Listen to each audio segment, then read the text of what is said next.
Hey, how's it going? Here I am, AI Roguelite. A game that's generated by more like a text adventure kind of thing where the AI does it. Been a few updates since the last time I played this, so I thought I would give it a go, check it out, see what's changed.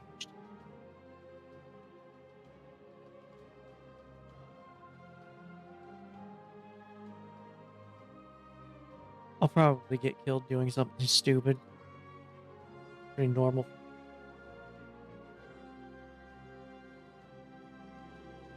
Looks like we're good. Yeah, so it's like a story game, but the AI makes it for you. So, there we go. Hi, Artemis. Thank you. Gotta start it up. Change this bit. Give myself more cunning. Who needs charisma?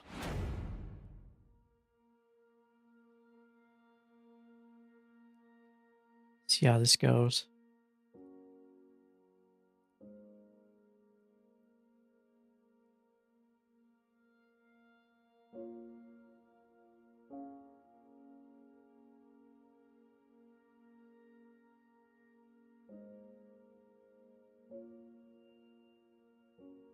If an area is designated as unreachable, you can still try to reach it via open-ended actions. Oh yeah.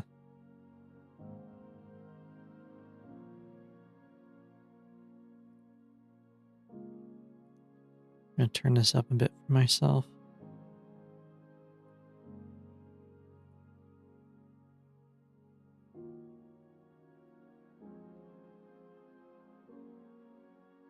Generating starting item.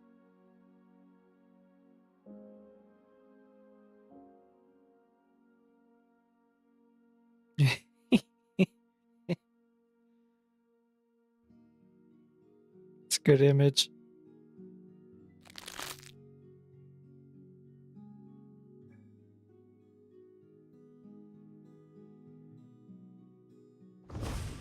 Actually looks better on a smaller screen. If I look at it in OBS. Looks nicer.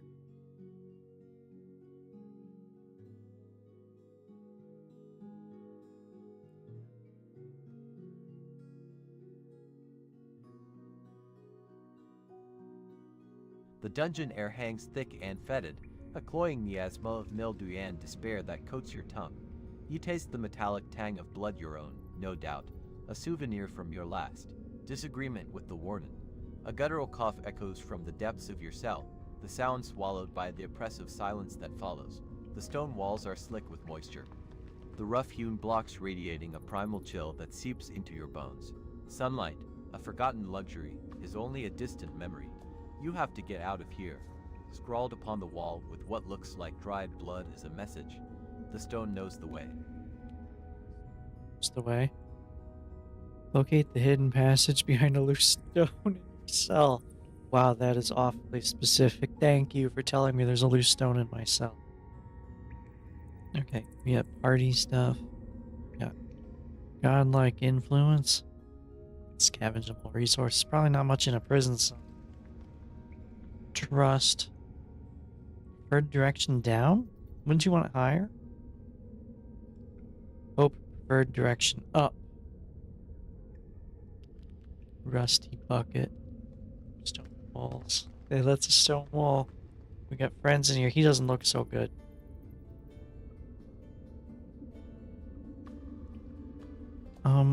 Okay.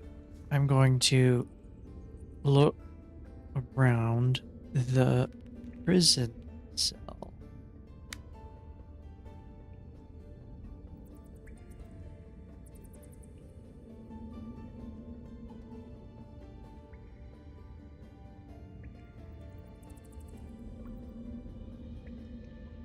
Oh, I didn't look at my items. I have any. You run your hands along the cold, damp stone, the message a chilling reminder of the countless souls have clawed at these walls before you. The cough erupts again, closer this time. Followed by a wet, rattling gasp, You ignore it, focusing on your task. Your eyes scan the grim confines of your cell. The barred window offering a sliver of mocking light, the rusty bucket in the corner, its contents thankfully obscured by the gloom. The faded scrawls that adorn another wall, a palimpsest of forgotten hopes and broken dreams. The whispering prisoner continues his ceaseless mutterings, a disturbing drone that seems to emanate from the very stones themselves.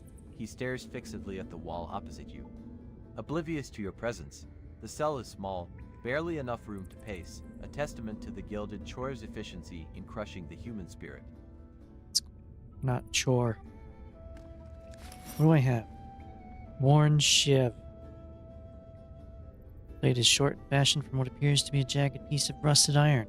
Its edges filed to a crude point, a frayed length of oil-stained rope has been wound haphazardly around its handle, providing a surprisingly firm, if unsettling, grip.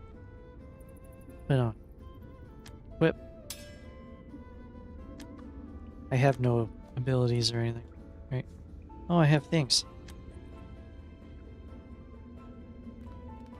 Scavenge rubble, craft shift tools, endure exposure, pickpocket, disable trap, scavenge.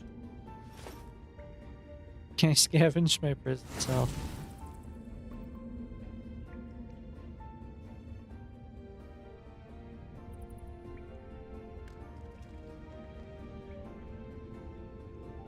I got major success on scavenging rubble. You kneel, ignoring the dampness that seeps into your worn trousers. The scavenge rubble skill, honed by years of survival in this blighted world, hums within you. You run your calloused fingers along the base of the wall, feeling for any imperfection, any sign that the stones aren't as solid as they seem.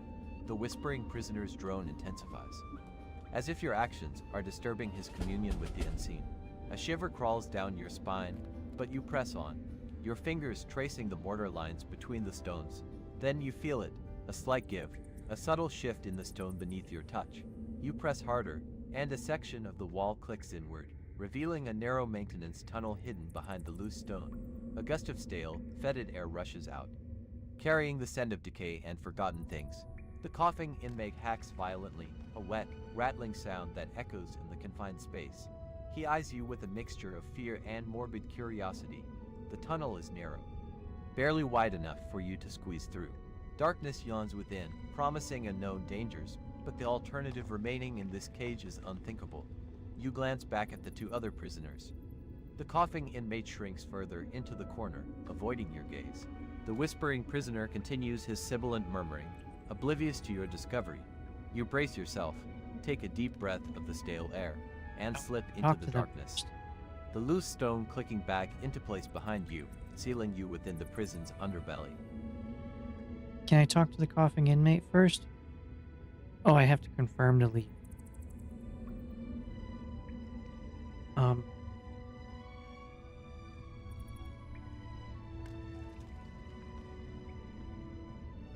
gonna ask coughing inmate what his name is.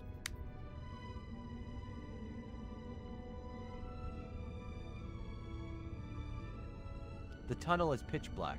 You pause, letting your eyes adjust, then turn back to address the coughing inmate before fully committing to the passage. What's your name? Your voice echoes strangely in the small cell. The coughing inmate flinches, pulling the tattered cloth tighter against his chest. He hesitates, his gaze darting nervously towards the bars, as if expecting a gilded choir guard to materialize at any moment. They call me Ren. He rasps, his voice barely a whisper. Just Ren. You nod curtly. Names are currency in this world. A name can be a weakness. A name can be a tool. You turn back to the darkness, ready to delve into the unknown.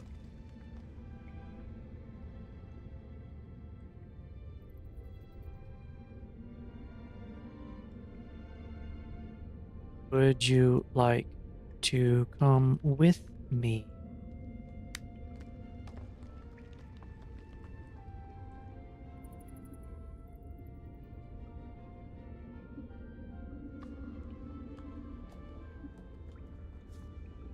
You glance back at Ren, his frame trembling in the dim light filtering through the barred window. Well, Ren, would you like to come with me? Go where? He croaks, his voice laced with disbelief. Anywhere is better than this cage. You reply, your voice low. But it's not a stroll in the park. Danger lurks down there. You in or out? The whispering prisoner continues his muttering, oblivious to your exchange, his gaze still fixated on the opposite wall. Slightly liked that.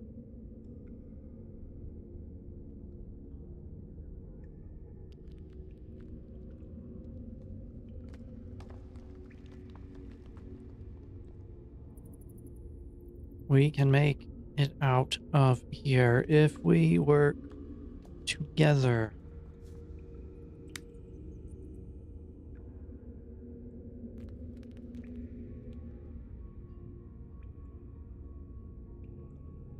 You look directly at Ren. We can make it out of here if we work together. You say, your voice firm, projecting a confidence you may not entirely feel. Ren shrinks back slightly, as if your words physically push him. Work together. He repeats, his voice thick with phlegm. But I'm weak, sickly. He coughs again, a wet, rattling sound that echoes in the cramped cell. You stand your ground, your expression unwavering. The choice is his. The tunnel awaits. The whispering prisoner lets out a long, drawn-out moan, finally breaking his silence, though his gaze remains fixed on the wall.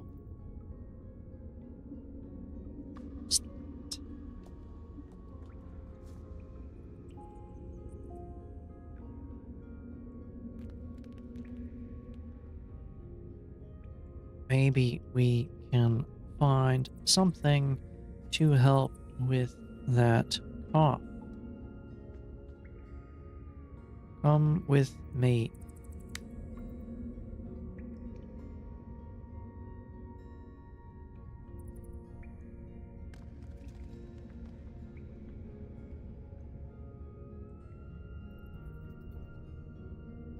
You crouch slightly, offering a small, reassuring smile.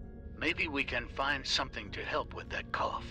You say, gesturing towards the tunnel's entrance. Come with me. Ren eyes the dark opening, then back at you, a flicker of hope briefly illuminating his gaunt face. He clutches the rag tighter to his chest, hesitates for another moment, then slowly pushes himself to his feet. The movement seems to cost him a great deal of effort, his face contorting in a grimace. All right. He croaks, his voice barely a whisper. All right, human, I'll come with you. The whispering prisoner continues his vigil, oblivious to Ren's decision, his murmurs growing in intensity. He looks a little different.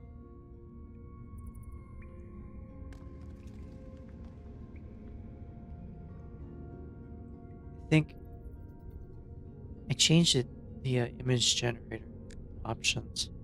I actually think the one I used before is better. Let's see. Save. Image. Go with that one.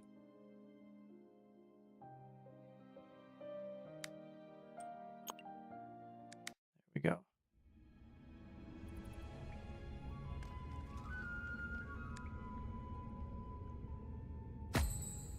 Alright, Ren has joined me. What about Whispering Prisoner?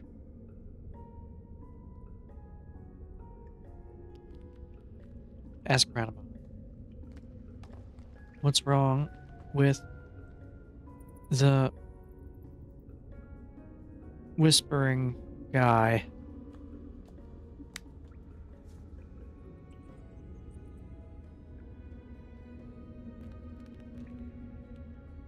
You turn your attention back to the whispering prisoner, a knot of unease forming in your stomach. What's wrong with the whispering guy? You ask Ren, keeping your voice low so as not to disturb the prisoner further. Ren shivers, pulling the rag tighter. They say he hears the entities. He rasps, his eyes darting nervously towards the prisoner's back. Hears their whispers. Some say that's how they choose who to. He trails off, unable to finish the sentence. The whispering prisoner's muttering intensifies, growing into a rapid, unintelligible babble. You can't shake the feeling that you're missing something important, that the man's madness holds a key to understanding this place.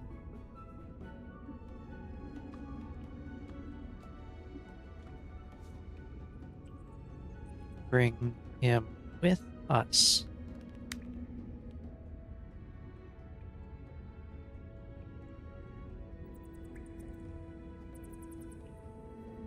The idea of leaving him behind feels wrong, even if he is clearly touched. You glance at Ren, who shrinks back against the wall. Should we bring him with us? You ask, already knowing the answer you'll likely receive. Ren coughs violently, a wet, rattling sound that echoes in the small cell. No. He wheezes, clutching his chest. He's touched by them. We can't risk it. The whispering prisoner abruptly stops muttering, his head snapping towards you, eyes wide and unseeing. A chilling smile spreads across his face. They hear you. He croaks, his voice dripping with an unnatural sweetness. They know your name, human. Human? Ren took damage from coughing. He's now considered hostile. This prisoner constantly mutters to himself, his voice a low, sibilant drone that seems to weave disturbing tales. He stares intently, no longer at the wall, but directly at you with a chilling smile, as if listening to a conversation only he can hear, whispers from the entities themselves.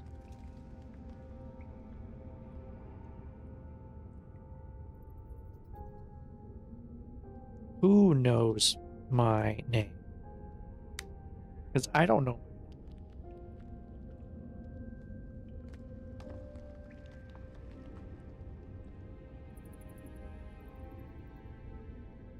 A cold dread washes over you as the whispering prisoner speaks your name.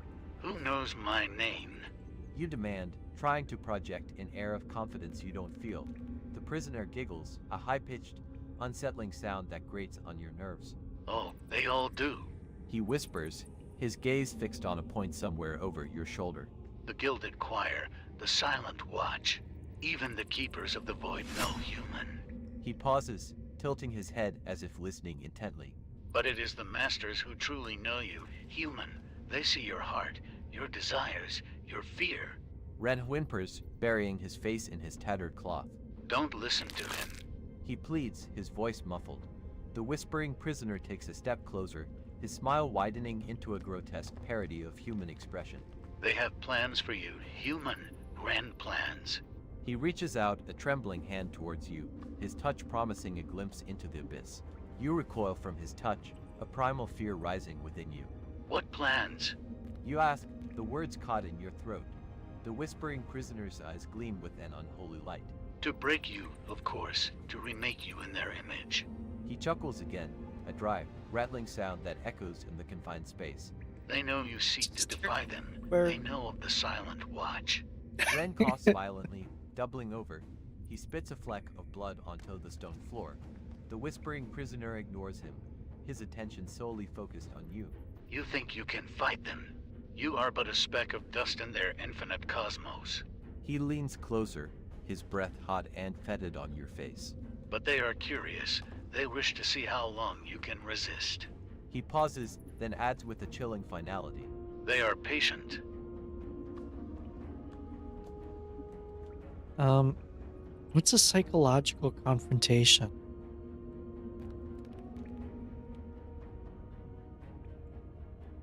Ren's fear.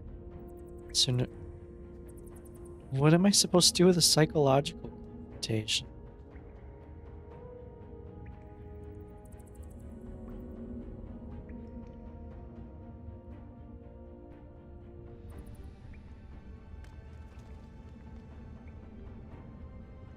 You think you can fight them? I will fight them. Okay. Say that to Ren.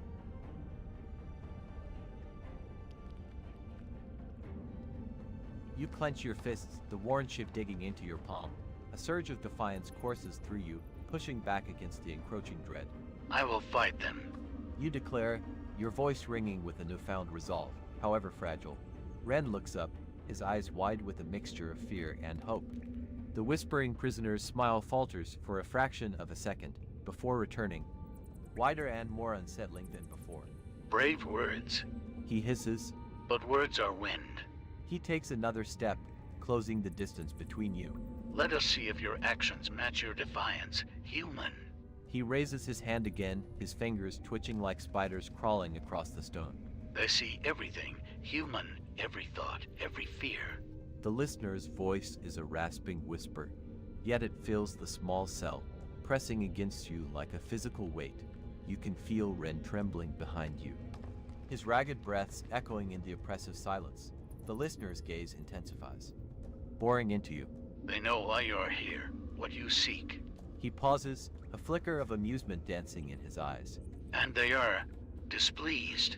A guttural chuckle escapes his lips, a sound that grates against your sanity. He moves closer, his face inches from yours. They want to know why you resist. His breath smells of rot and decay, and every instinct screams at you to lash out, to silence the voice that seems to carry the weight of 1,000 nightmares. Psychological thing.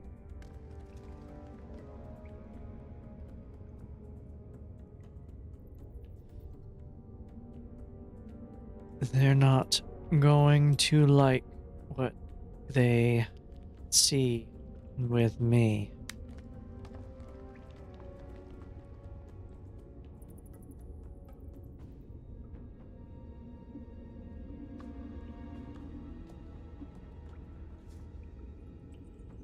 Got minor success on charisma and intimidation. You meet his gaze, refusing to flinch, despite the gnawing fear that threatens to consume you.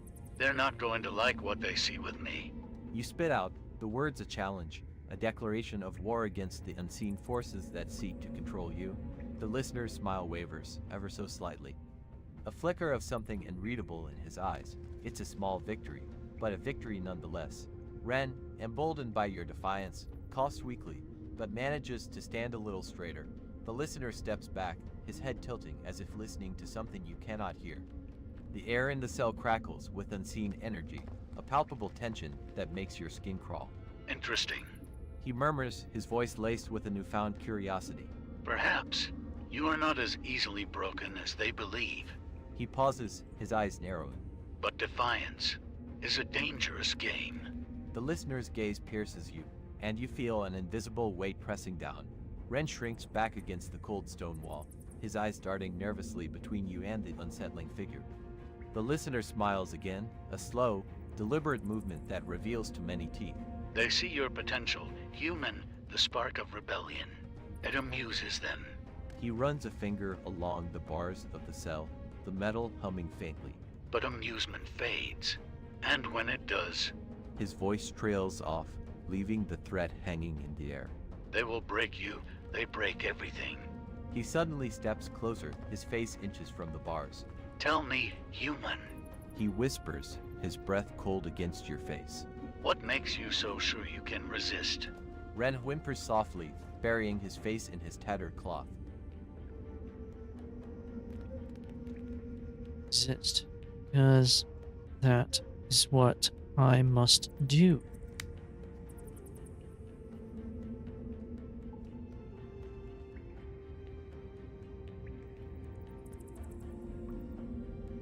Minor failure. Could just stick him with the pipe.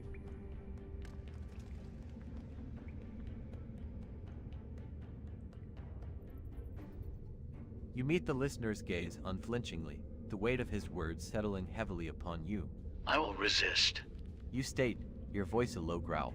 Because that is what I must do. The listener's eyes glint with amusement, his smile widening just a fraction.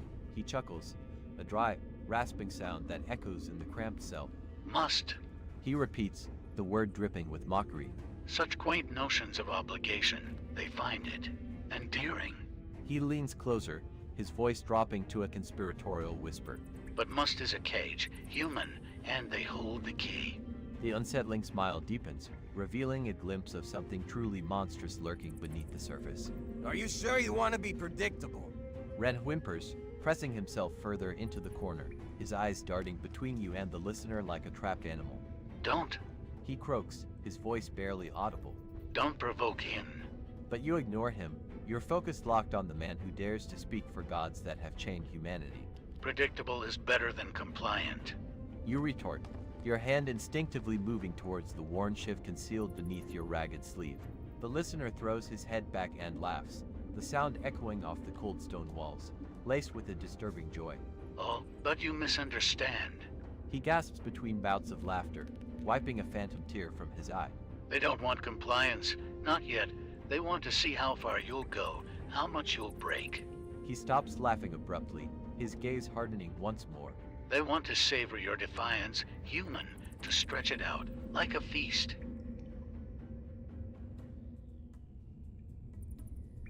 To enjoy what I'm about to do.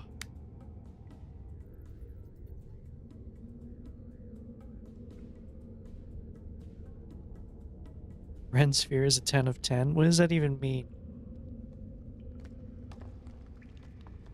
I got critical success on that. You grip the shiv tighter, the rusted metal biting into your palm. A grim smile spreads across your face, mirroring, yet twisting, the listener's own. Then they're going to enjoy what I'm about to do. You say, your voice dropping to a low, menacing whisper, laced with a certainty that even surprises you. The listener's laughter abruptly ceases, his eyes widening slightly in genuine surprise. Or perhaps something akin to anticipation. Ren makes a small, strangled sound, his eyes fixed on you with a mixture of terror and a glimmer of something else, hope. The air in the cell crackles with tension. The silence thick and heavy as the listener struggles to regain his composure. A flicker of doubt crossing his features. He had expected fear, despair, perhaps even blind rage, but not this chilling, calculated defiance. He almost seems impressed. A dangerous curiosity replacing the mocking amusement in his eyes. The listener's head slightly to the side, like a dog hearing a high-pitched frequency, and his unsettling smile returns, though it's less assured now, more inquisitive. Oh, do tell. He murmurs, the sibilant whisper of his voice seeming to scrape against your eardrums. What precisely do you intend to do that will so entertain our patrons? He gestures vaguely upwards with a twitching hand, the weight of his words, and the unseen eyes he speaks of, press down on you a suffocating blanket of dread. Ren whimpers softly, burrowing deeper into the corner. The listener is clearly trying to regain the upper hand, attempting to bait you into revealing your intentions, probing for weakness. He wants to understand the source of your defiance, to dissect it, to use it against you.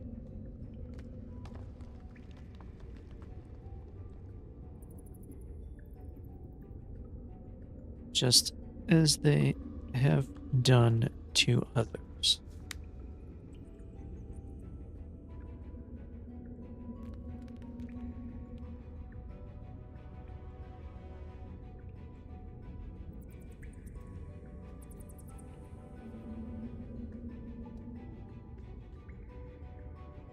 You meet the listener's gaze head-on, your eyes narrowed, hardening your heart against the insidious whispers that threaten to worm their way into your mind.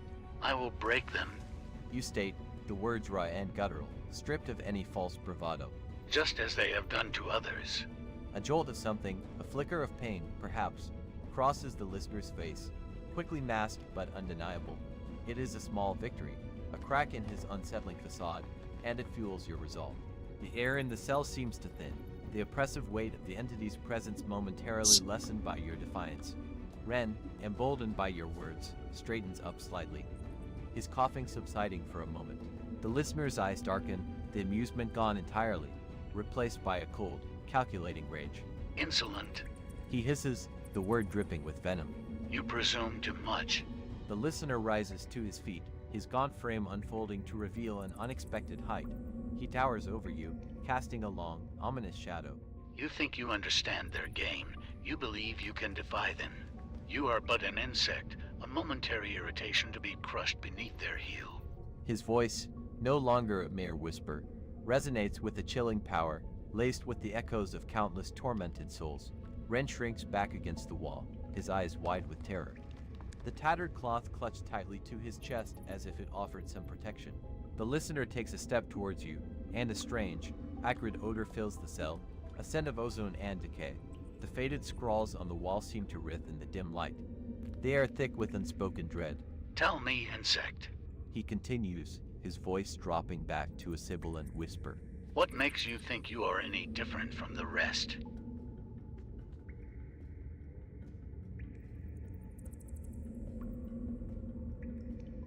Figure constantly mutters.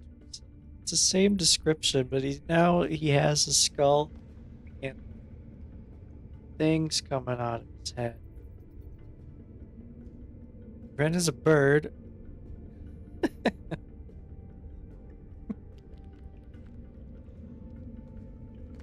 I'm different because none of the others have even tried. Leave this man.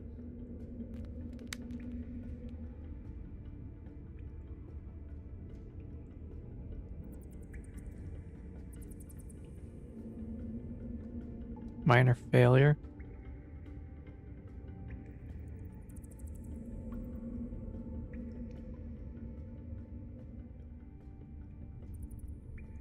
You plant your feet, shiv held firm in your grip. I'm different because none of the others have I even tried. actually meant the Your listener. voice but cracks slightly, betraying a hint of the fear you desperately tried to suppress. Leave this man. You add, gesturing weakly towards Ren. The listener pauses, tilting his head as if considering your words, but the predatory gleam in his eyes doesn't diminish. A dry, rasping laugh escapes his lips. Tried? He echoes, the word laced with mockery. They tried. They all tried, in their own pathetic, insignificant ways. He takes another step closer, and you can feel the oppressive weight of his gaze pressing down on you, threatening to crush your spirit. Ren whimpers, burying his face in the tattered cloth. The listener hasn't left him. He's merely toying with you, savoring your futile attempt at heroism. But they failed. You retort, trying to keep your voice steady. And I won't. You tighten your grip on the shiv, the worn metal digging into your palm. The listener's smile widens, a ghastly expression that reveals too many teeth. Oh, but you will? He whispers, his voice a silken caress that sends shivers down your spine. You will break. They all do. He gestures around the cell, his hand encompassing the cold stone walls, the barred window, the very air you breathe. This place, it breaks everything. He pauses, his eyes locking onto yours. What makes you so sure you're any different? The air crackles with unseen energy as he extends a long, skeletal finger towards you. What precious thing do you cling to that will withstand the entity's gaze? enjoy pineapple on my pizza.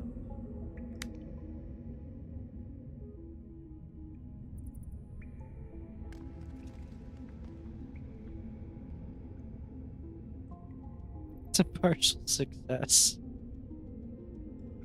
You meet his gaze unflinchingly, attempting to mask the tremor in your hands. I enjoy pineapple on my pizza. The words hang in the air, absurd and defiant against the backdrop of the listener's menacing presence. For a fleeting moment, the listener's expression flickers with something akin to confusion.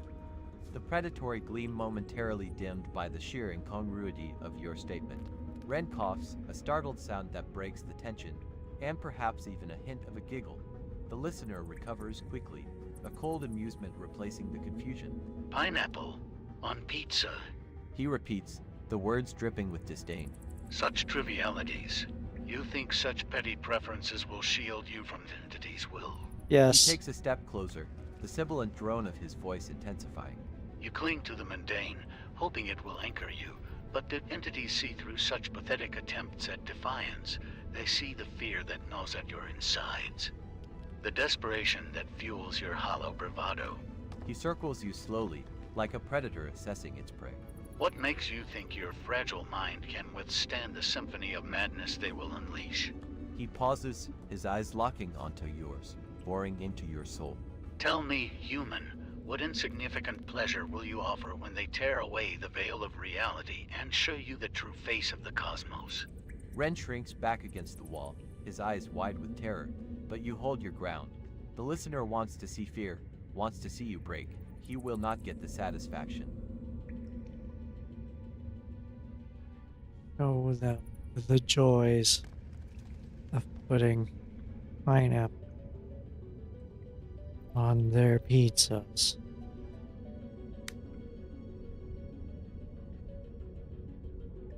Why is the Ren on a pizza?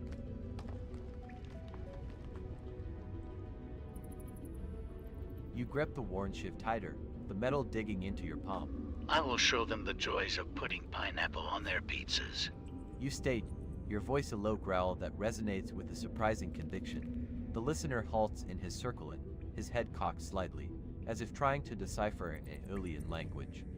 His eyes narrow, a flicker of genuine curiosity warring with the contempt in his gaze. You dare? He begins, his voice laced with a dangerous edge, but the words trail off, replaced by a strange, unsettling silence. He seems to struggle to process your statement, as if the sheer absurdity of it has momentarily disrupted his connection to the entities.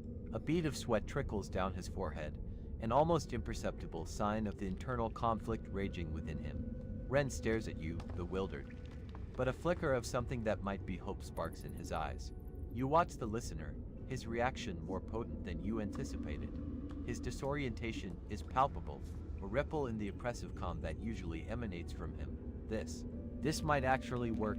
The sheer inanity of your defiance, so contrary to the grand, terrifying designs of the entities, seems to short-circuit his processing. He opens his mouth to speak, but only a gurgling sound escapes. His eyes dart round the cell, as if the walls themselves are closing in. The air crackles with a faint energy, and you can almost feel the entity's displeasure, a silent scream reverberating in your skull. Ren coughs violently, pressing the tattered cloth harder against his chest, his eyes wide with fear and something else, a desperate, fragile hope that you, in your madness, might actually offer a way out. The listener finally finds his voice, a strained whisper. What is this? Pineapple? His face contorts in disgust and confusion. It's fruit. It's amazing.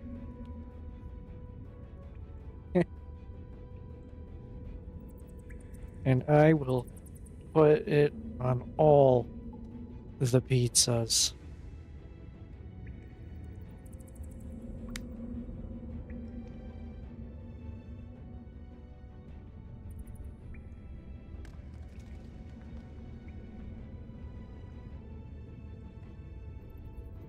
You seize the opening, pressing your advantage. It's a fruit. You say, your voice dripping with mock enthusiasm. It's amazing, and I will put it on all the pizzas.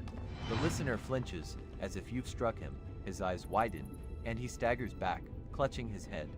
A low, guttural moan escapes his lips, and the muttering intensifies. A chaotic cacophony of voices that seems to drown out all other sound. He trembles violently, his body convulsing as if fighting off an unseen force. The air around him shimmers, distorting the light, and the stench of ozone fills the cell. Ren cowers against the wall, his eyes darting between you and the listener, his body shaking. The listener's eyes snap back into focus, but they are no longer filled with contempt or rage, only a profound, unsettling fear. Stop. He croaks, his voice barely audible above the din. Please, stop. Brought them with my own manners.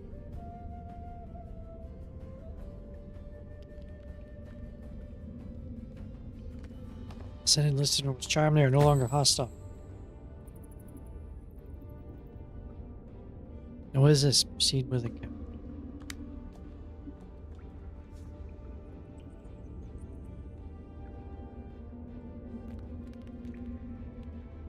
You watch him carefully, gauging his reaction. The fear in his eyes is genuine, not some act put on for your benefit. The muttering continues, but it seems less directed, less coherent. It's as if the entities themselves are struggling to maintain their grip on his mind. What is happening to you? You ask, your voice low and steady.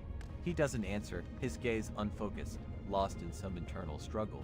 Saliva dribbles from his mouth, and his body continues to twitch uncontrollably. Ren whimpers softly, burying his face in his tattered cloth. The ozone smell intensifies, burning your nostrils, and the air crackles with unseen energy. You feel a strange tingling sensation on your skin, as if you are standing too close to a powerful machine. Finally, the listener's convulsions subside, leaving him gasping for breath, his face pale and slick with sweat. He looks at you, his eyes wide with terror. They don't like it. He whispers, his voice hoarse. And I shall rain pineapples down upon your world.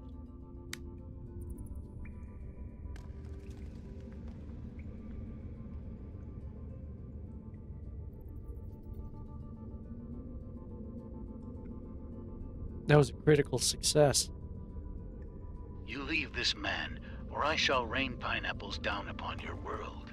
You declare, your voice echoing in the small cell, infused with a newfound That hurt confidence him. that borders on madness. The listener recoils as if struck, his eyes widening in disbelief. And the muttering abruptly ceases. A moment of eerie silence descends, broken only by Ren's ragged breathing. Then, a chorus of discordant voices erupts from the listener's throat, rising in pitch and intensity until it becomes a deafening shriek. He clutches his head, his body writhing in agony, as if the entities themselves are screaming in protest. A blinding flash of light emanates from his body, and the air crackles with so much energy that you can feel it vibrating in your teeth. The stench of ozone becomes unbearable, choking the air from your lungs. Then, as quickly as it began, it stops. The light fades, the screaming ceases, and the listener collapses to the floor, unconscious. The muttering is gone, replaced by an unnerving silence. Did listener's chamber.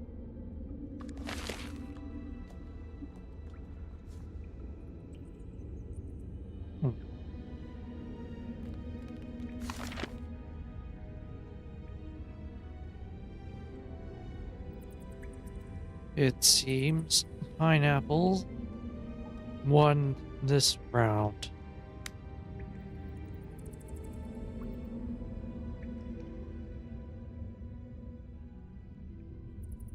You turn to Ren, a grim smile playing on your lips.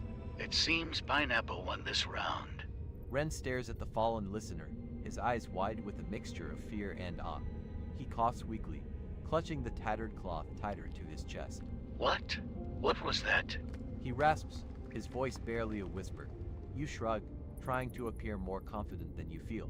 Just a little culinary warfare. Now, let's get out of here before they send someone else. You grab the loose stone in the wall, your fingers fumbling for a moment before finding purchase, and heave it aside, revealing the dark opening of the maintenance tunnel. A faint breeze wafts from the tunnel, carrying with it the scent of dust and decay. Up the rusty bucket before walking into the maintenance tunnel.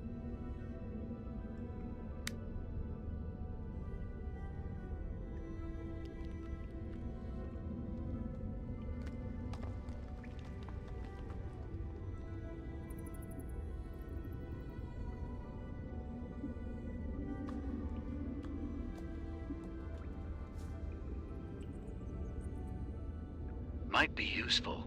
You mutter, gesturing towards the rusty bucket with your chin before grabbing it. The metal groans in protest as you lift it, the murky liquid inside sloshing precariously. The stench intensifies, making you gag, but you grit your teeth and hold it at arm's length. Red watches you with a quizzical expression as you approach the tunnel entrance. I don't want to know Bucket what's in the swings slightly bucket. in your grip. You step into the darkness, the cool air of the tunnel washing over your skin. The faint light from the cell diminishes, quickly swallowed by the oppressive gloom. You hear Ren shuffle behind you, his cough echoing in the narrow passage. Okay. The years have not been kind to the bucket. Its surface, marred by a tapestry of corrosion, a noxious brew of stagnant water and decay clings to its depths, promising a challenge to both your senses and your resolve. It is worth nothing. And consume it? Oh god. Please no. Alright. To the maintenance tunnel.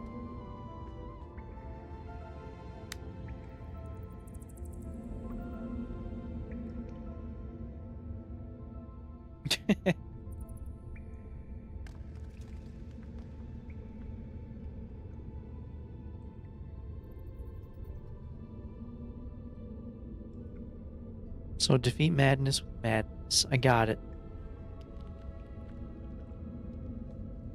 Apparently they really don't like pineapples. It's good to know. Maintenance. Pipe barrier wall grading. Tunnel creeper. Drowned.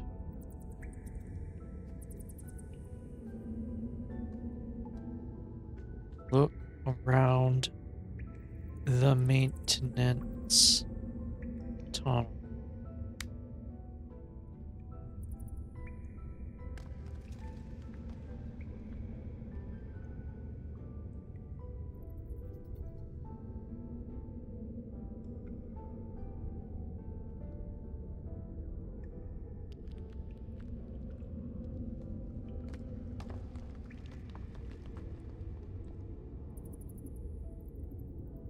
You try to peer into the gloom, but the darkness clings to the edges of your vision.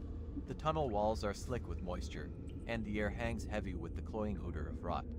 You make out the faint outline of pipes snaking along the ceiling, their joints weeping a viscous, black fluid.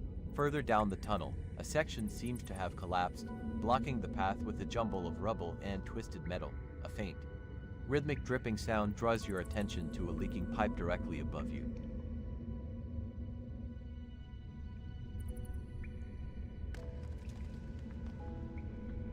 Pulled in a darkened alcove, a gaunt figure with matted hair and hollow eyes watches you approach. He clutches a tattered piece of cloth to his chest, muttering incoherently about them and the light.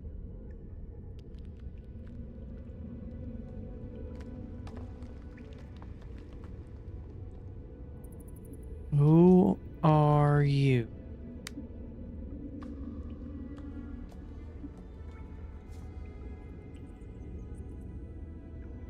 You glance back at the gaunt figure, still huddled in the alcove, his eyes like dark pits in the dim light. Who are you? You ask, your voice echoing slightly in the tunnel. He flinches at the sound, drawing the tattered cloth tighter to his chest. His eyes dart nervously around the tunnel, as if expecting something to emerge from the shadows. A low, guttural moan escapes his lips, barely audible above the dripping of the pipes and Ren's rattling cough. He doesn't answer, but his gaze lingers on the rusty bucket in your hand. A flicker of something akin to fear crossing his face. He recoils further into the alcove, muttering something unintelligible under his breath.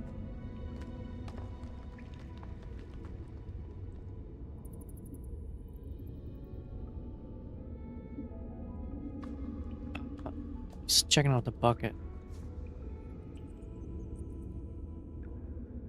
Is just a gross bucket. Would you like to see it?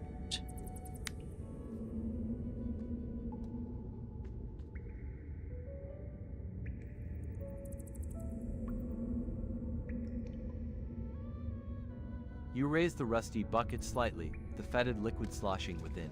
I got a gross bucket here. You say to the gaunt figure, your voice laced with a touch of grim humor. Would you like to see it? The question hangs in the air, thick with the stench of decay. The gaunt figure recoils violently, shaking his head and whimpering. No, no, stay away. He cries, his voice cracking with terror. He presses himself further into the alcove, his eyes wide with a primal fear, as if the bucket itself were a harbinger of some unspeakable doom. Ren shuffles closer to you, his cough subsiding for a moment as he watches the exchange with a mixture of curiosity and apprehension. I should probably leave it.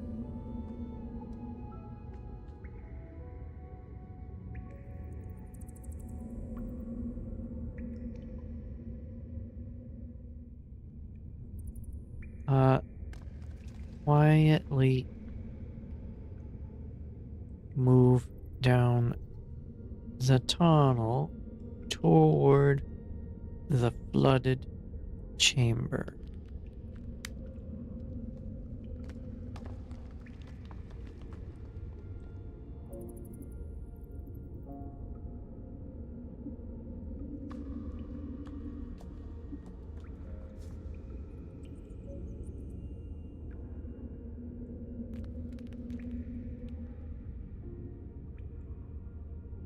Successful on cunning and stealth. You turn away from the terrified man, deciding to leave him to his fear. Let's go, Ren. You murmur, careful to keep your voice low. You begin to move down the tunnel, stepping carefully over the slick, uneven floor, the rusty bucket swinging gently in your hand. Each step is deliberate, minimizing the sound of your boots against the grimy concrete. The air grows heavier, the stench of decay intensifying as you venture deeper into the tunnel's embrace. You notice the water level is rising, and it is starting to cover the floor. Ren follows close behind, his footsteps muffled by the encroaching water, his ragged breathing the only sound besides the relentless dripping of the pipes. Sure.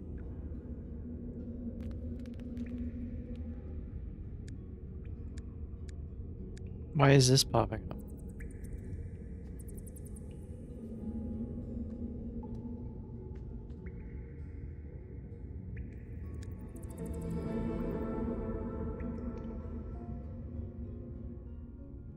The collapsed section looms ahead, a jumbled mess of concrete and twisted metal, partially submerged in the rising water.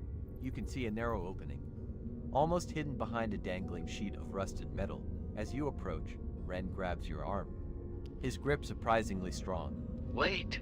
He rasps, his eyes wide. There's something behind there. You peer into the darkness, straining to see past the debris when a faint light flickers from the opening, accompanied by the murmur of voices, pushing aside the metal sheet. You find a hidden chamber, impossibly dry and well-lit, carved into the tunnel wall. Inside, hunched over a table covered in diagrams and strange devices, sits Sister Clara, her face etched with determination. Human, She says, her voice raspy but firm. you found us. The Silent Watch has a plan. A weapon against the entities, but we need your help, and you need these. She gestures to a rolled-up map and a bulky weapon leaning against the wall. To the hidden chamber.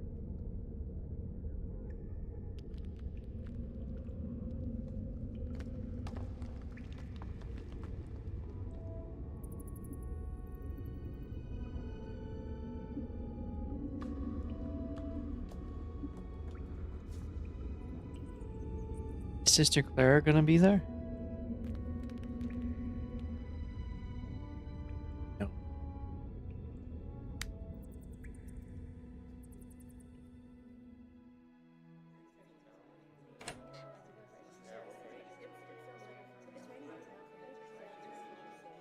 Why is there a medic?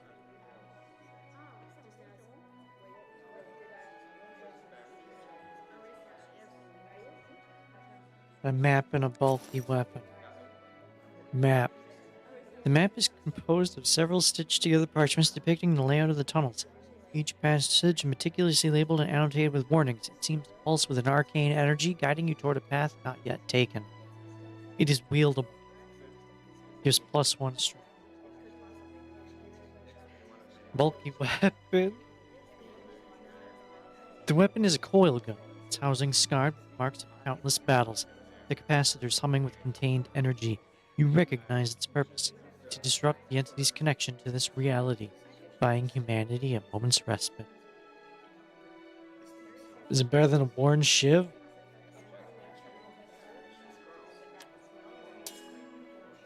me equipping a mech in my left hand. Where's that right hand? I don't know. Oh, I leveled up. If what are the breaks? I don't know what any of that means. Alright. We have a map.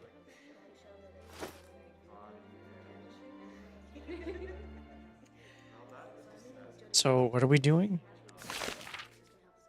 Acquire the map and modified energy weapon. Sister Clara, I did that.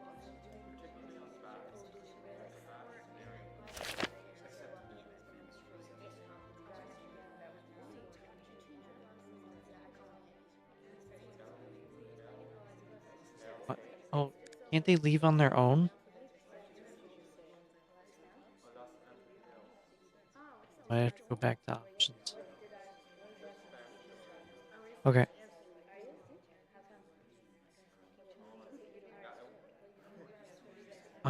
What was I gonna do?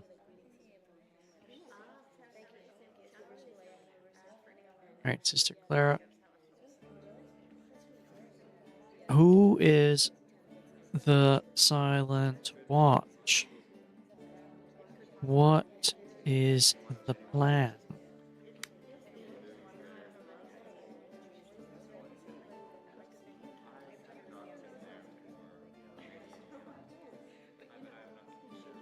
You approach the table, the rusty bucket still clutched in your hand. Who is the Silent Watch? You ask, your voice echoing slightly in the confined space.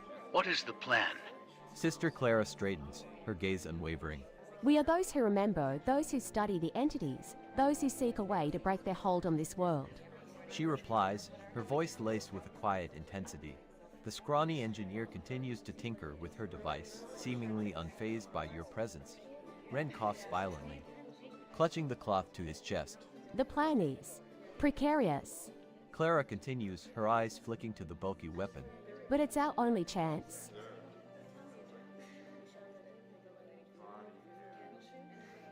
Damn, Ren's gonna die off.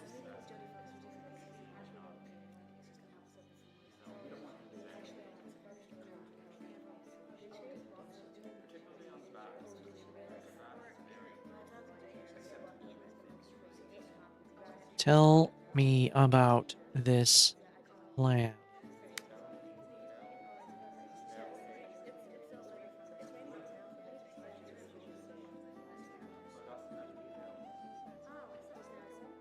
I'm still carrying the You bucket. place the bucket on the floor with a clatter, the metallic tang of its contents filling the air.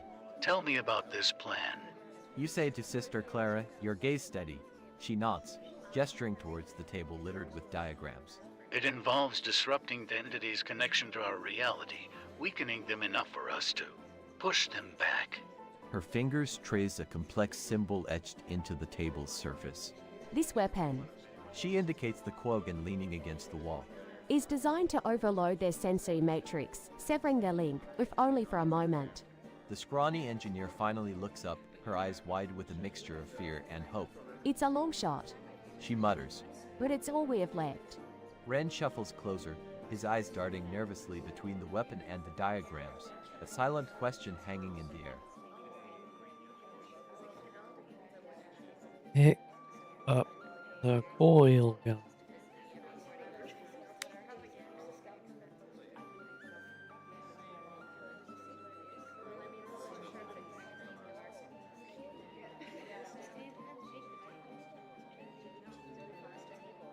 You lack, okay.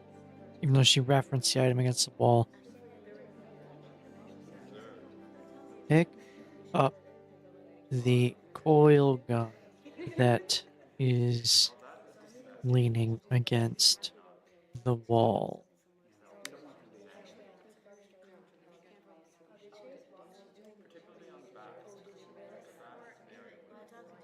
Maybe I gotta be more specific.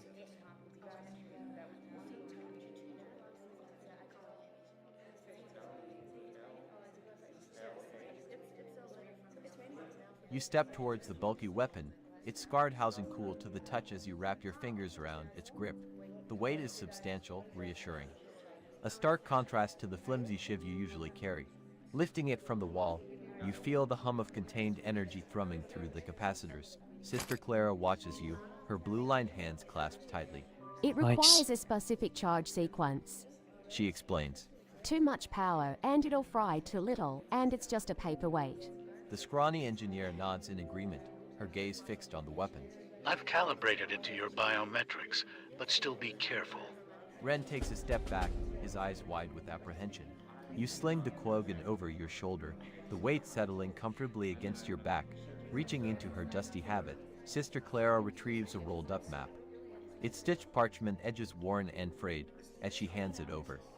You feel a faint pulse of energy thrumming beneath your fingertips. This map charts the old city. She says, her voice low. It marks a path to a resonating crystal, one capable of amplifying the coil gun's power. The scrawny engineer chimes in, her tone laced with urgency.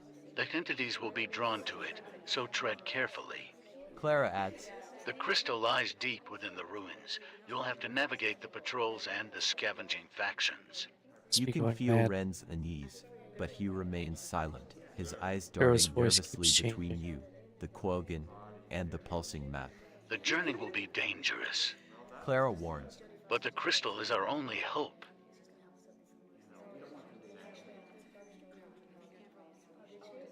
Crystal lies deep within the ruins. You'll have to navigate the patrols and the scavenging factions.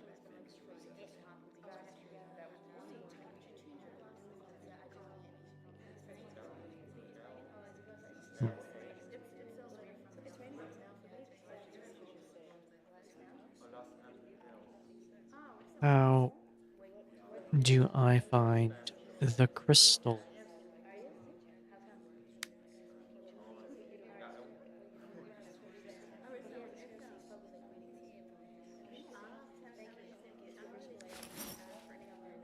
That thing, You what? study the That's not map, a gun. its intricate lines and symbols blurring slightly in the dim light of the hidden chamber, the old city. A graveyard of shattered skyscrapers and desperate souls. Turning back to Sister Clara, you ask. How do I find the crystal?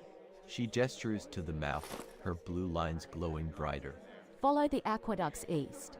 She instructs, pointing to a faded blue line snaking across the parchment. They lead to what was once the Grand Concourse. The crystal resonates strongest within the collapsed structure at its heart. The engineer adds. Watch out for the ironclad. They control most of the aqueduct tunnels. Ren shivers, pulling the tattered cloth tighter around his chest. Clara continues. The map is marked with safe passages, but be wary. The entity's presence has warped the very fabric of the city. Reality itself is unstable there.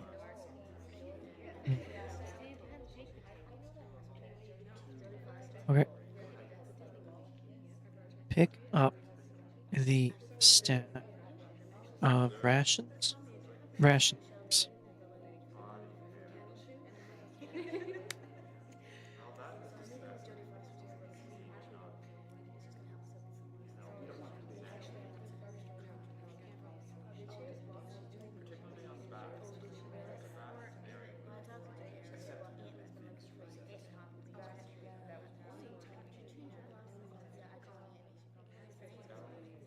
A growl rumbles in your stomach, reminding you that even in this forsaken world, basic needs persist.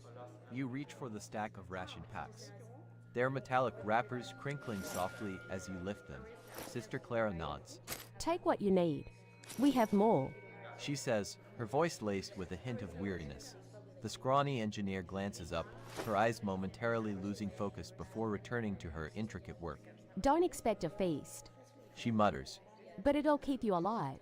Ren eyes the packs with a desperate hunger, but refrains from reaching out, seemingly content to let you take the lead. You stash 2 of the packs in your pockets, feeling the added weight against your thigh. Okay. Big Grim Medic. Ren has a bad cough. Could you help him?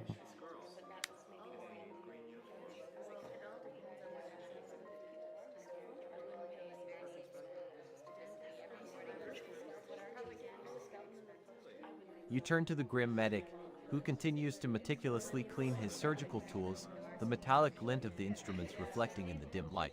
Ren has a bad cough. Could you help him? You ask, your voice echoing slightly in the confined space. The medic pauses, his haunted eyes flicking to Ren, who shrinks back slightly under his gaze. He sighs, setting down the scalpel. Let's have a look then. He says, his voice raspy, devoid of warmth. Ren hesitates, but shuffles closer, his ragged breathing filling the air.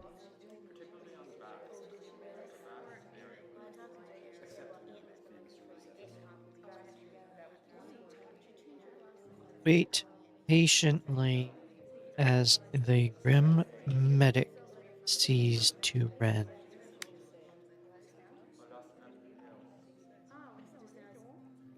That's considered story manipulation?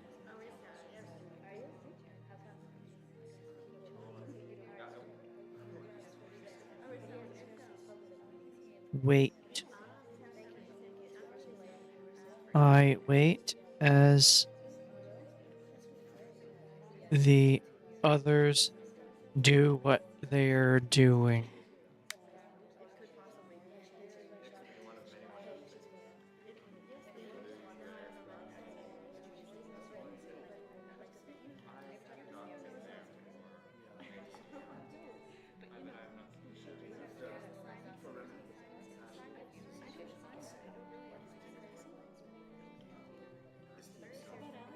There we go. Why is You Ren lean dying? against the cool, damp wall, watching as the grim medic examines Ren with a detached professionalism. his fingers stained with something dark and unidentifiable. Probe Ren's chest as he winces, a suppressed whimper escaping his lips. Sister Clara returns to her diagrams, tracing the glowing blue lines on her hands over the arcane symbols etched into the parchment. The scrawny engineer continues to fiddle with the device, a low hum emanating from the contraption as sparks occasionally fly from loose connections. The air smells of ozone and disinfectant, a strange mixture of sterile cleanliness and decay. Your eyes wander to the stack of ration packs, their metallic wrappers gleaming under the flickering light of the makeshift generator. The weight of the Quogan against your back is strangely reassuring, a tangible sign of your purpose in this forsaken place.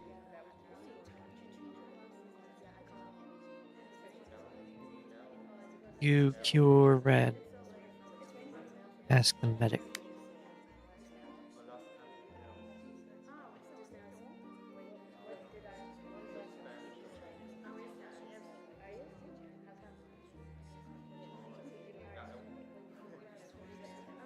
The grim medic straightens up, his expression unreadable. Can you cure Ren?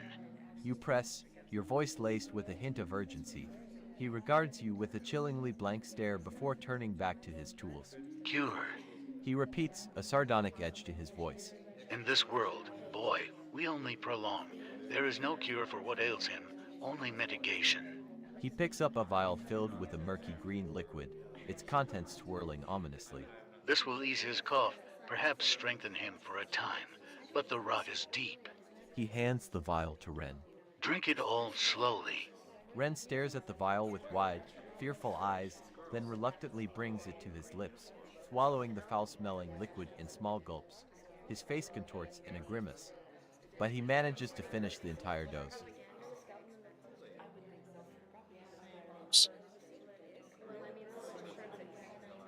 You think you could heal our wounds?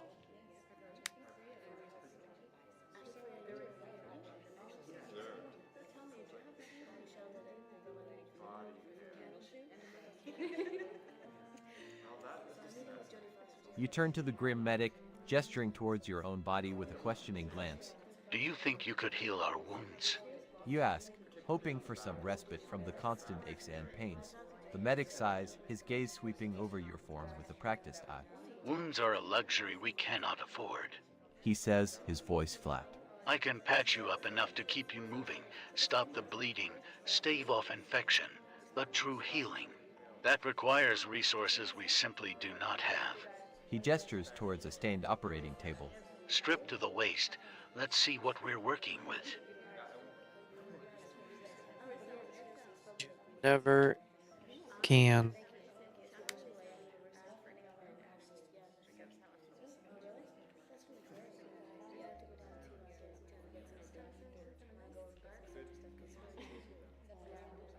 You nod, steeling yourself for the inevitable discomfort. Okay, You say I'm to wearing the grim armor? medic. do whatever you can. He nods curtly and gestures towards the operating table. You unbuckle your scavenged armor, feeling the grime and dried blood clinging to your skin, then pull off your shirt, revealing a patchwork of scars and more recent abrasions. The medic's eyes narrow as he surveys the damage, his touch surprisingly gentle as he probes a particularly nasty I'm gash hurt. on your shoulder.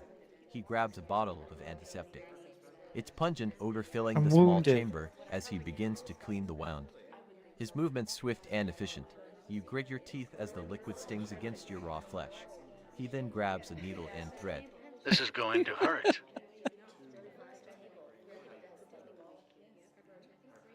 I think you made it worse.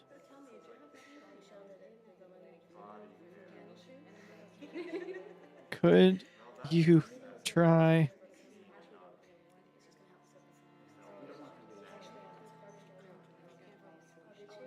I don't know what to say. I don't know.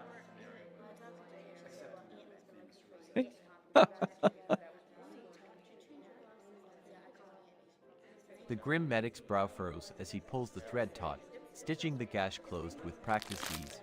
Each pull of the thread sends a jolt of pain through your shoulder, No. a sharp, burning sensation that makes you want to cry out. You clench your jaw. fighting to remain still I as took he works. 14 When he's done, damage. he steps back, his expression unreadable. Oh You no. flex your shoulder gingerly, feeling the rough stitches digging into your skin. A wave of dizziness washes over you, and you notice fresh blood seeping through the newly closed wound. I think you made it worse. You say, your voice strained. He sighs, a puff of stale air escaping his lips. I told you, true healing is beyond my means. I merely stopped the bleeding. Thanks, Doc.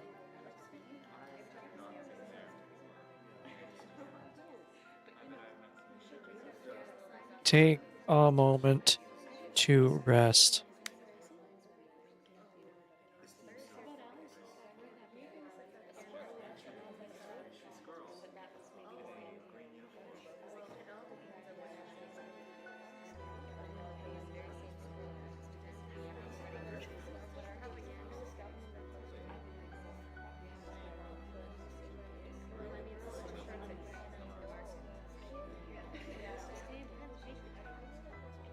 You stagger away from the table and lean heavily against the cool stone wall, closing your eyes. That The healed world me. swims for a moment.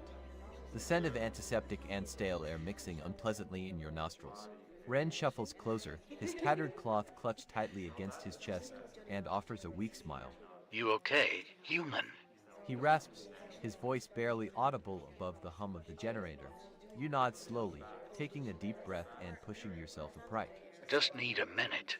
You reply, your voice hoarse. Sister Clara continues studying the diagrams, her brow furrowed in concentration, while the scrawny engineer remains oblivious, still tinkering with the Quogan.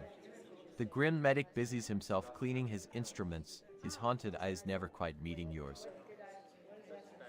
Let's get out of here. To the maintenance tunnel.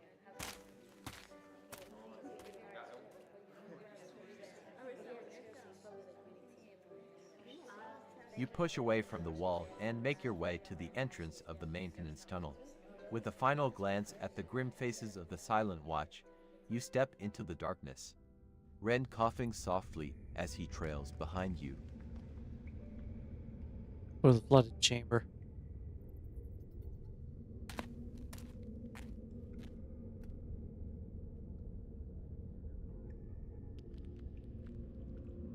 The air immediately grows heavy, thick with the smell of mildew and stagnant water as you descend into the dimly lit tunnel. Water trickles down the walls, collecting in ever-growing puddles on the floor, and the further you go, the deeper the water becomes, soon rising to your ankles, and then your knees.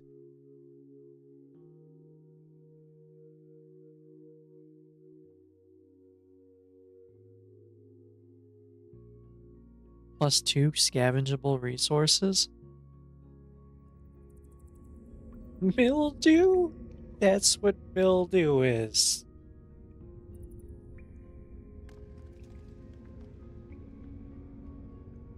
Puddles of water. Submerged crate. Support. That's a bloated corpse. Merc lurker. Oh no.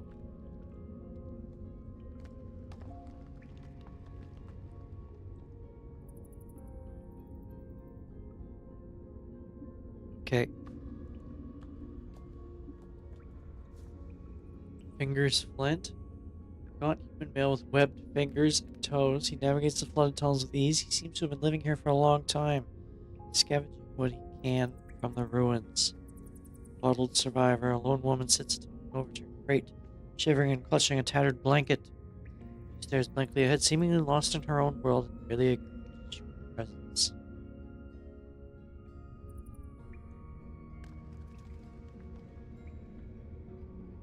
Flint's so clearly okay. I don't know about the survivor. Are you okay?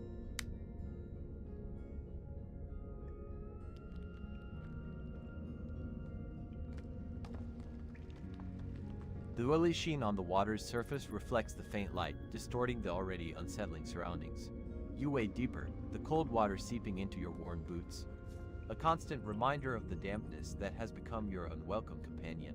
You spot a lone figure huddled on an overturned crate, shivering and wrapped in a tattered blanket. Are you okay? You ask, your voice echoing slightly in the cavernous space. The woman doesn't seem to register your presence at first, her eyes fixed on some unseen horror in the distance. She already. blinks slowly, as if waking from a nightmare. then turns her head towards you. Her That's the gaze flooded vacant chamber. and unfocused. Gone.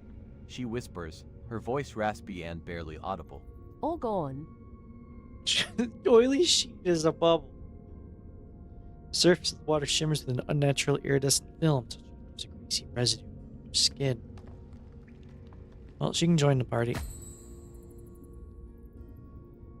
What is your name?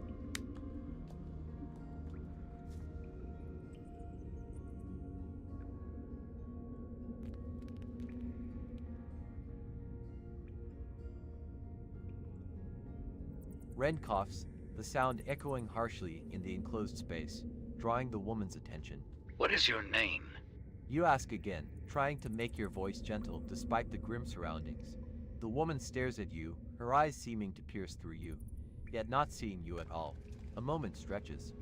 Taut and silent, broken only by the drip, drip, drip of water from the ceiling. Finally, she speaks, her voice a strained whisper that seems to carry the weight of untold sorrow. Names don't matter anymore. She says, shaking her head slowly. She then clutches the tattered blanket tighter around herself.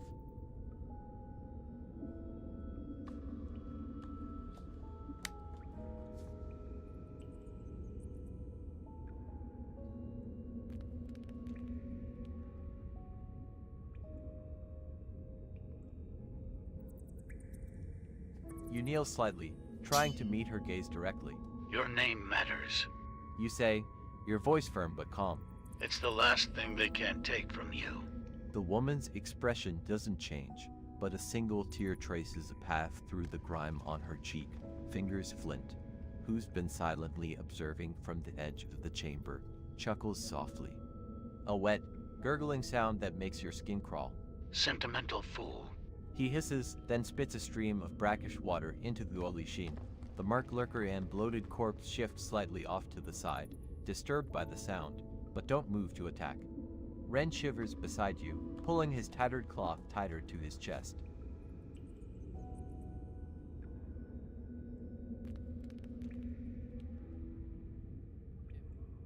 You won't share your name.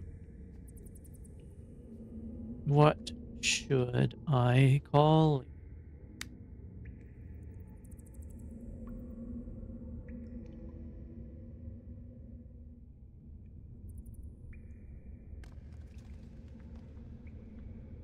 You ignore Fingers Flint and turn your attention back to the huddled woman, keeping your voice low and steady.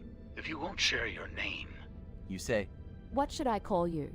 She blinks, as if emerging from a deep sleep.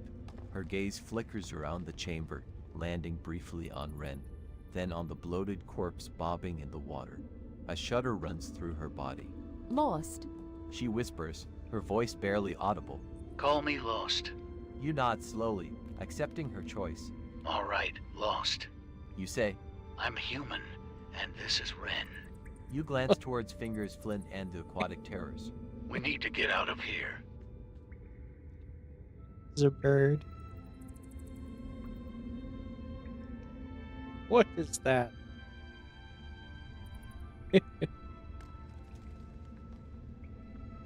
Okay. Do they carry items?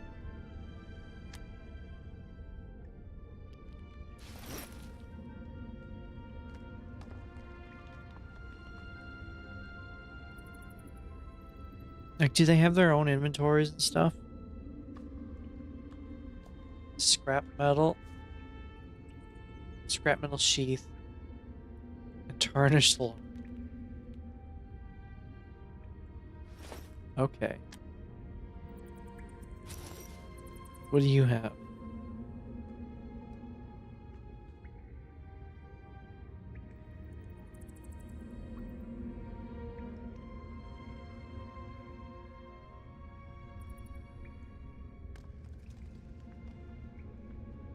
She has preserved berries. Well, she's got food. Sunstone amulet. Do they use these, or is it just items that they have for trade?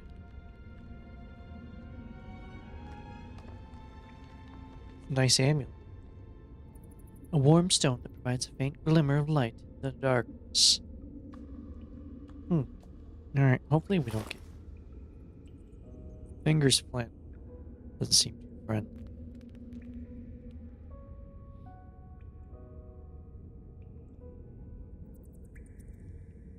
Alright. Examine the submerged. Is that grate or crate? Grate. A rusted metal grate set into the floor, partially obscured by mud and debris. It appears to lead to a lower level. Oh. Yeah, I'll examine it. Why not?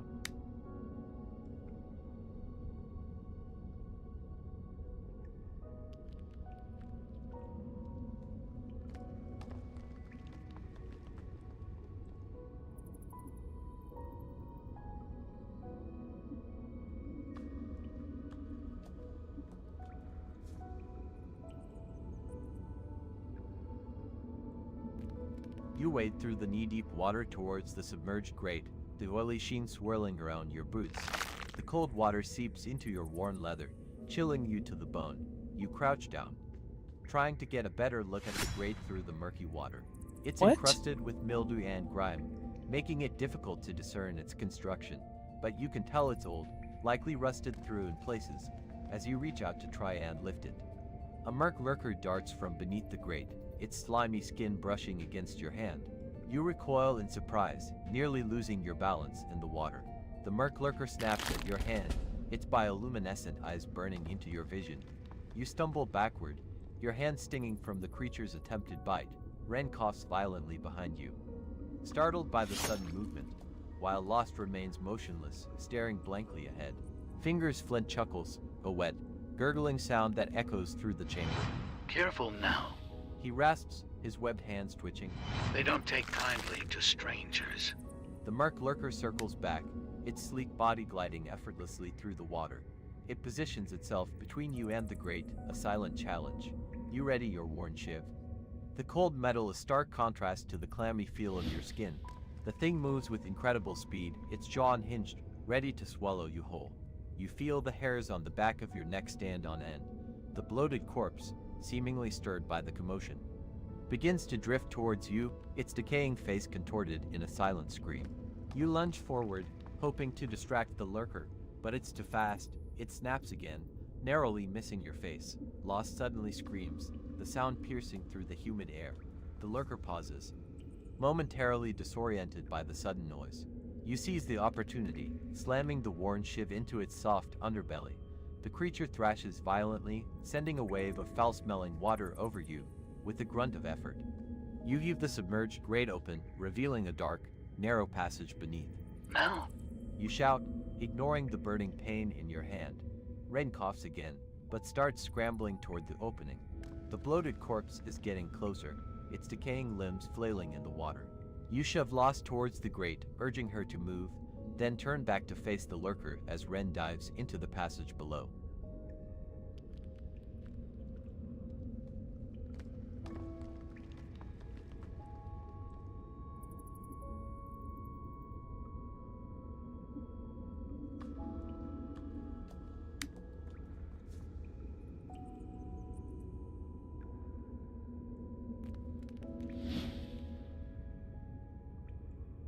So we're going to the submerged passage.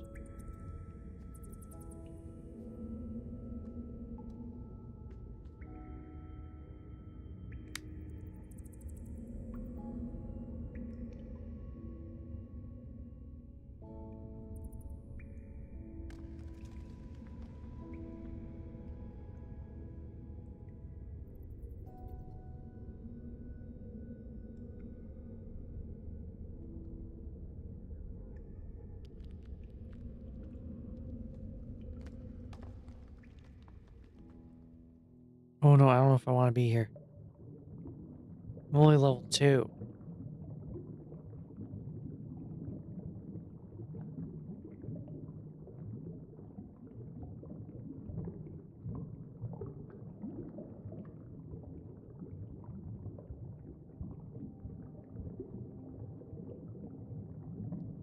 So, we might need to go back. Collapse section. Examine the skeletal hand.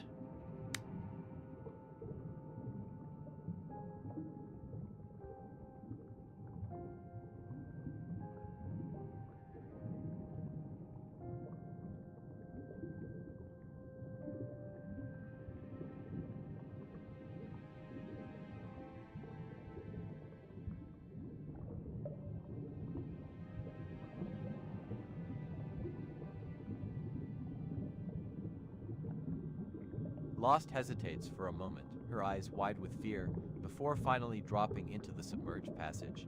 You spare a moment to glance at the skeletal hand. Its bony fingers still clutching the tarnished metal locket. A sudden urge washes over you. A morbid curiosity driving you forward. Ignoring the lurker's writhing form, you reach for the locket, your fingers brushing against the cold, brittle bones. As you pull, the skeletal hand crumbles. But the locket comes free with a soft clink.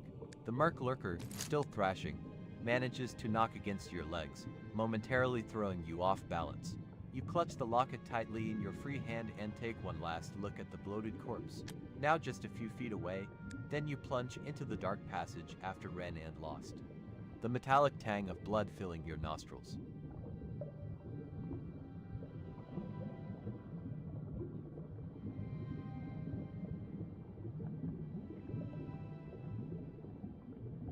Add Lost and Ren to my party.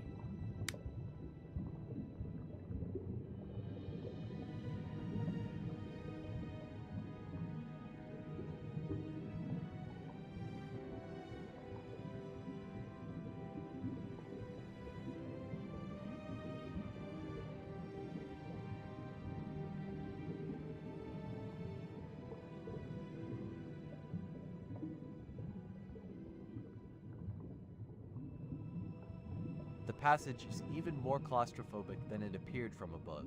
You push forward, the cold, stagnant water pressing against your skin. Your breath held tight against the inevitable moment you'll need to surface for air. Up ahead, you see the faint outline of Ren, his thin frame struggling against the current. Panicked. You reach him first, grabbing his arm and pulling him closer, your voice a muffled reassurance in the dark. We're almost through. You say, knowing the words are hardly comforting in this watery tomb. He nods weakly, his eyes wide with panic. You spot Lost ahead of Ren and reach for her hand. Lost, though, seems to be drifting. You pull her close as well and push them forward, your mind How do I- racing.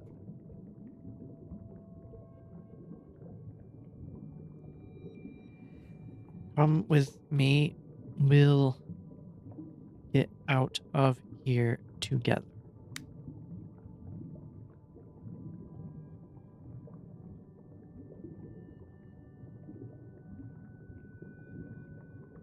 The passage twists and turns, each bend a new wave of claustrophobia washing over you. You kick your legs, propelling yourself and others forward. The weight of your scavenged gear dragging you down. Lost is unresponsive. Her body limp and heavy in your grip. You nudge her shoulder, trying to rouse her. Lost? You say, your voice barely audible above the rushing water and your own pounding heartbeat. Come with me. We'll get out of here together. Her eyes flick to yours, a flicker of recognition in their depths, but her expression remains vacant. You squeeze her hand, willing her to understand, to find some strength within herself. Ren coughs That would beside give me you, options. the sound echoing eerily in the narrow passage.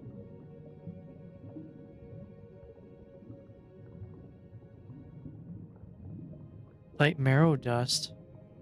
Wait, stop. What? How do I add them to my party again?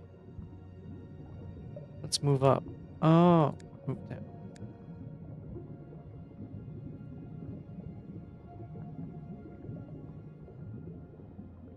Add Ren as a follower.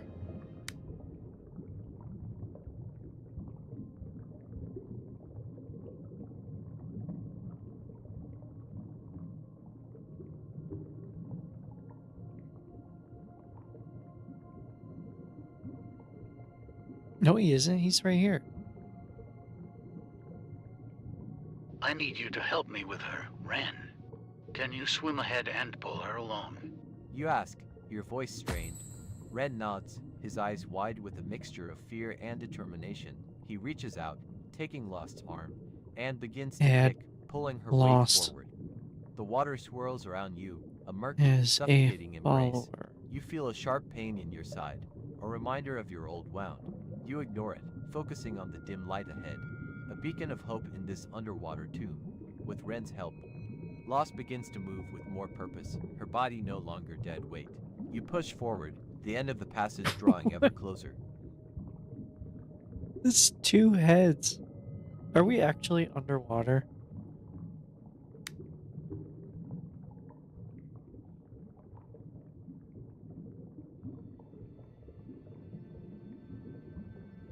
Swarm of flesh-eating eels. Oh no. These mutated eels, barely thicker than a man's thumb, move as a single ravenous entity. Their teeth are razor sharp, capable of stripping flesh from bone in seconds, and drawn to the scent of blood and decay.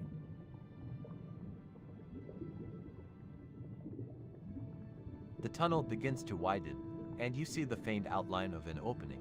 You reach for Lost's hand again, giving it a reassuring squeeze. We're almost there, Lost. Just a little further. Her grip tightens slightly in response, a small victory in this desperate struggle.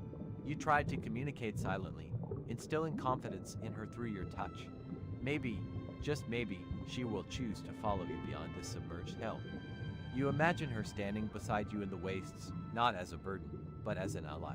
This image strengthens your resolve, and you push towards the opening with renewed vigor, hoping that the small connection you have fostered will blossom into something more substantial. What I was for, but okay. Move toward the opening in the submerged passage.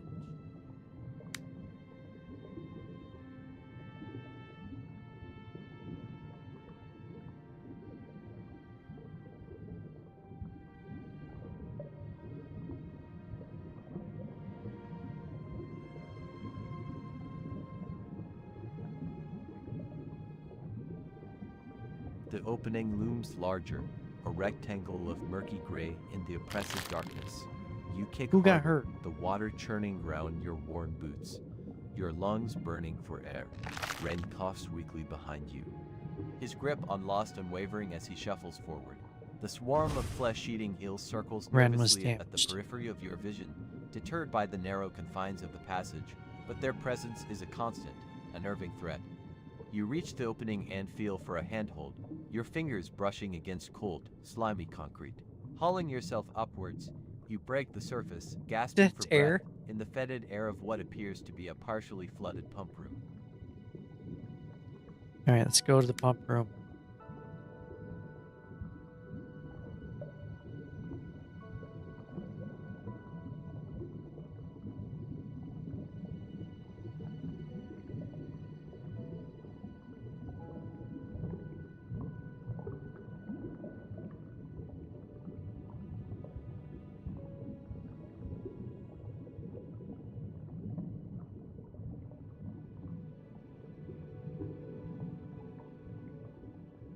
Blocked exit tunnel.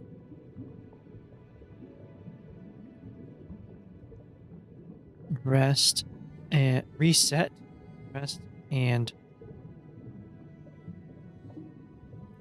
make camp with Ren and Lost.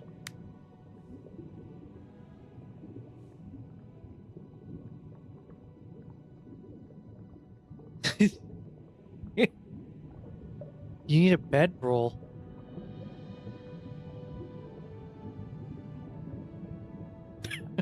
Okay. Rest for a few hours to recover from everything that has happened.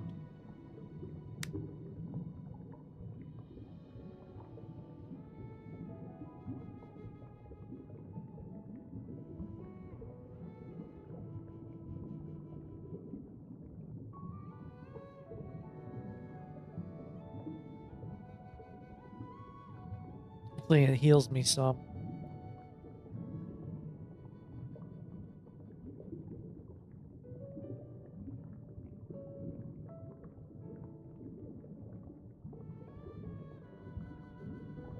drag yourself further into the room, pulling Ren and Lost up after you, until you're all waist deep in the rust-colored water. The oily sheen on the surface clings to your skin. You scan the room, seeking a relatively dry spot to rest, but there's little to be found beyond the narrow upper catwalk ringing the room. Let's try to get up there. You say, gesturing towards the rusted ladder leading up to it. With Ren's help, you manage to hoist Lost onto the catwalk. She remains unresponsive, huddled in her blanket, shivering despite the slight increase in elevation. Catwalk, Ren follows, where it's his drier. cough echoing in the cavernous space. Finally, you pull yourself up, your wounded muscles protesting with every movement. You try to settle down against a crumbling section of the wall, hoping to close your eyes for a short while. But the cold, damp air and the constant threat of unseen dangers make true rest impossible. Your mind races, replaying the horrors of the submerged passage. Alright, we're going up to the catwalk.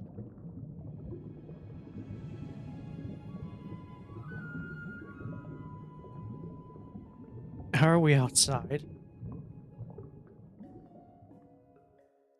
Cluster of malnourished rodents, their eyes gleaming with predatory hunger. They scurry along the edge of the catwalk, their chittering a constant, unnerving chorus. Rest for a few hours to recover from what we have experienced.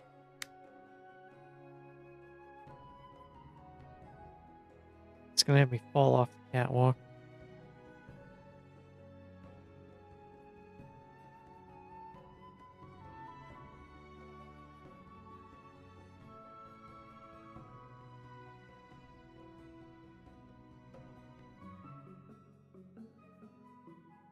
You lean against the wall, the rough concrete biting into your skin through your soaked clothing.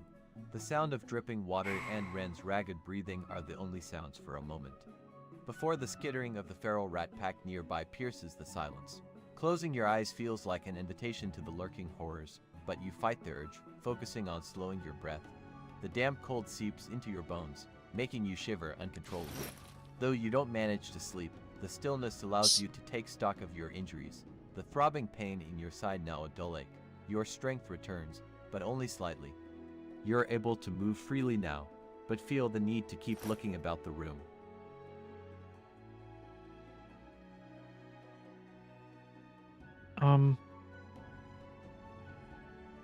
Sit down and share rations with Ren and Lost while we rest and recover.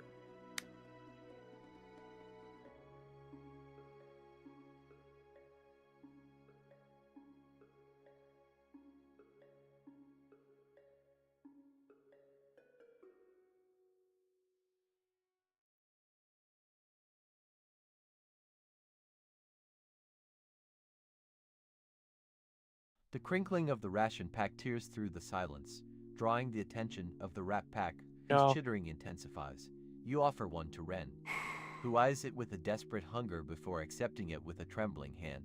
He tears into the metallic wrapper, devouring the contents with ravenous speed. Lost remains unresponsive, so you gently pry her fingers open and place a ration bar in her palm. Closing her fingers I around healed it, some. she doesn't react, but you leave it there, hoping some instinct will kick in. The taste of the recycled protein and synthetic nutrients is metallic and bland, but it's fuel, and you need it. As you eat, you keep a watchful eye on the rats, their beady eyes gleaming in the dim light. Ren finishes his ration and looks at you with a renewed sense of determination, a spark of life returning to his hollow eyes. You hope it's enough to keep him going. The rats, emboldened by the smell of food, begin to advance. They creep closer to the edge of the catwalk, their noses twitching, the chorus of their chittering growing louder. One particularly bold rat, larger than the others, scurries forward, its whiskers brushing against your boot. You raise your worn shiv, the rusted metal glinting in the dim light. Ren coughs violently, startling the rats momentarily, but they quickly regain their nerve. The large rat bares its teeth. A pink flash in the gloom, and leaps. It's an ambush.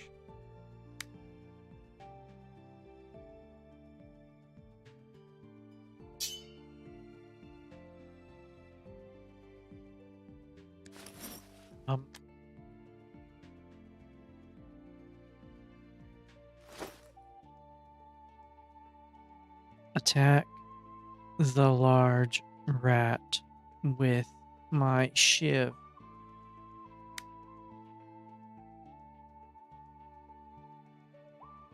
Wait, we're in combat with the feral rat pack, not the large.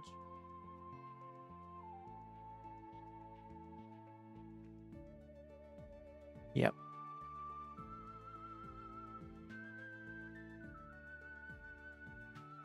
At least it's a major success.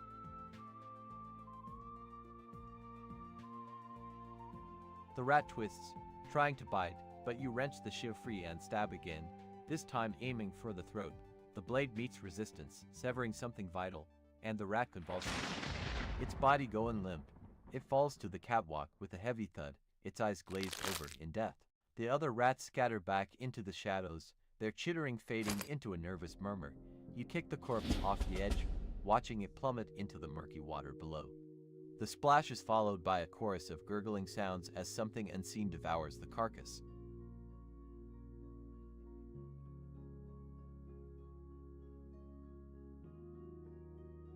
Oh, we did it. Can't loot it.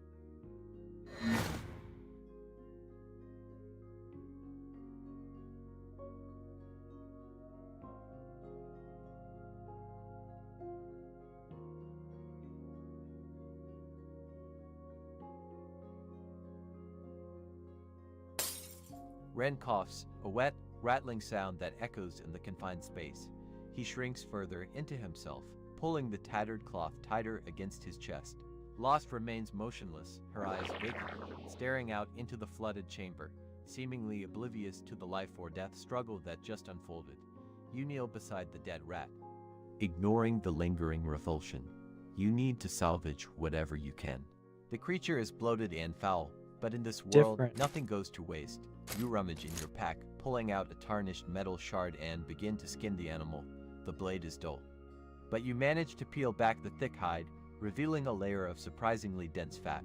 You hack off a chunk, adding it to your meager supplies. It won't taste good, but it will keep you alive.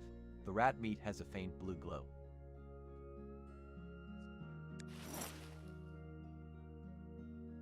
Large rat corpse.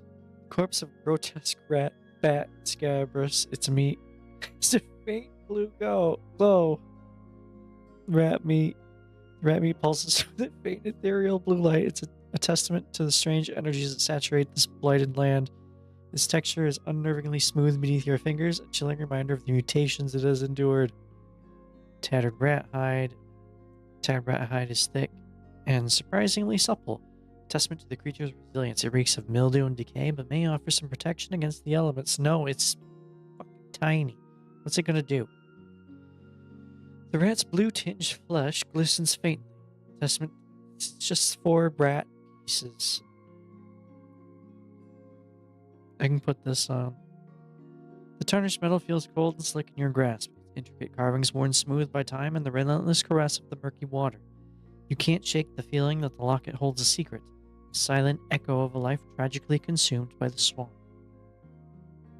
Yeah, equip it. Okay.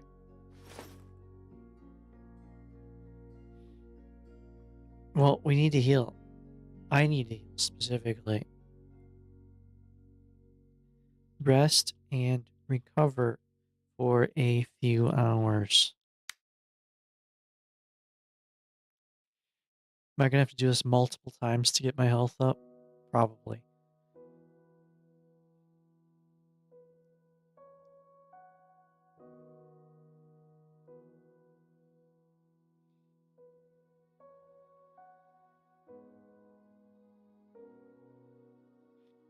Can't go You wipe the wandering blood around and half grime dead. from your hands onto your trousers, then settle back against the crumbling wall, trying to find a comfortable position amidst the rust and decay. The metal of the catwalk is cold and unforgiving beneath you. You close your eyes, focusing on slowing your ragged breathing. It's a futile effort. Every muscle in your body aches, a symphony of protest against the ceaseless strain. You attempt to settle into a meditative pose. Ren's coughing and Lost's hollow stare are distractions. Your own heartbeat pounds in your ears, a frantic drumbeat against the silence of the room, and you give up. Up. No, I just want to rest.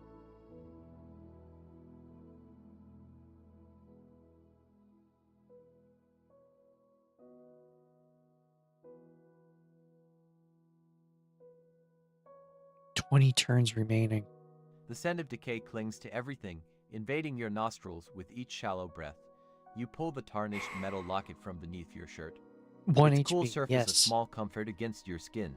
Opening it, you stare at the faded image within a woman's smiling face, almost unrecognizable now after all these years. A wave of longing washes over you, quickly followed by a familiar bitterness. You snap the locket shut, the click echoing in the stillness, and shove it back under your shirt. Focusing instead on the present, you try to find a position where the rusted metal of the catwalk doesn't bite into Come on. your skin quite so aggressively. We need to heal. More than 1 HP.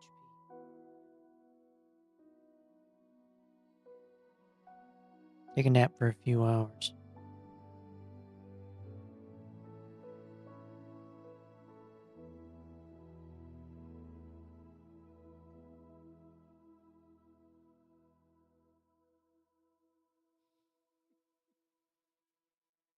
The exhaustion tugs at you, promising oblivion, but your body refuses to surrender.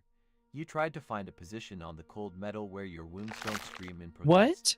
You pull your legs up to your chest, trying to conserve warmth, but the dampness seeps through your threadbare clothes, chilling you to the bone.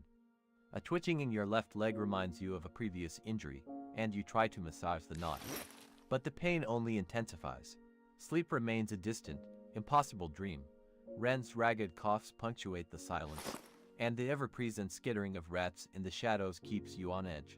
You manage to doze off for perhaps 20 minutes before being violently jolted awake by the distant sound of something large splashing through the water below.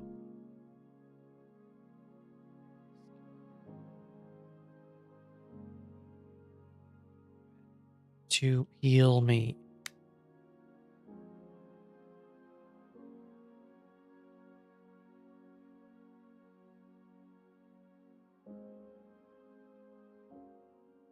He's probably gonna cough on me and kill me.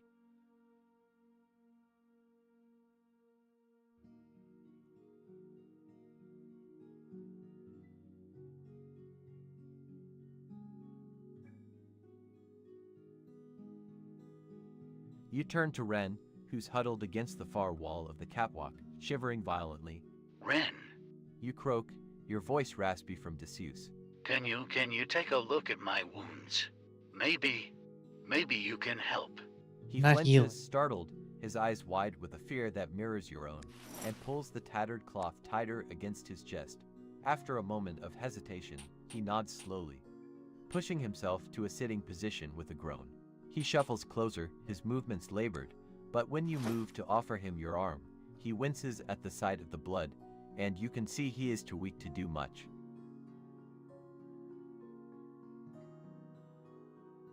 Attempt to take care of my wounds.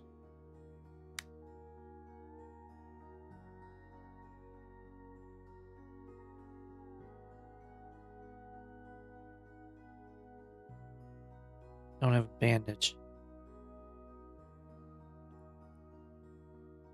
Make bandages from rat hide.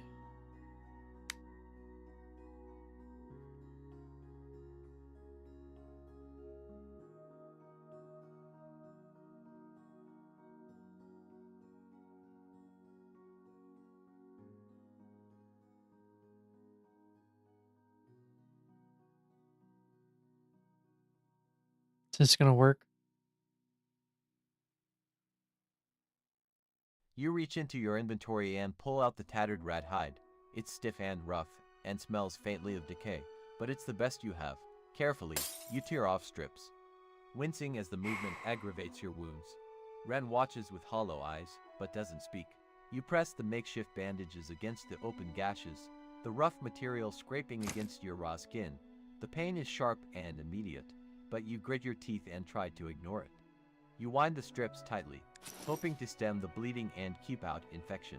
It's not perfect, but it's better than nothing, and already the pressure is a small comfort. some bandages. Rat bandages.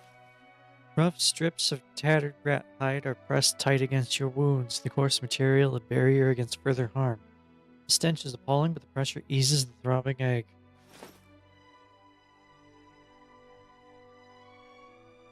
Heal myself with my bandages.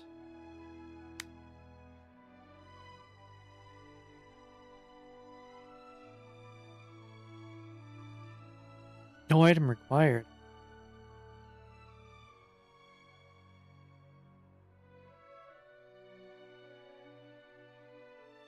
You tie off the last bandage, knotting it tightly against the clammy skin of your forearm. The movement sends a jolt of pain through your body, a stark reminder of your vulnerability. Exhaustion Nice. claws at you, a heavy weight pulling you down. You lean against the rusty handrail, its cold bite a familiar discomfort. The catwalk creaks ominously under your working. weight, a symphony of groans and squeals that amplify the silence around Lost. She remains motionless, a statue cloaked in despair, oblivious to your ministrations and the unsettling sounds of the wastes. Ren coughs, a wet, rattling sound that seems to tear through his fragile frame. Where are we? Tend to the wound in my leg. Is a rat warren?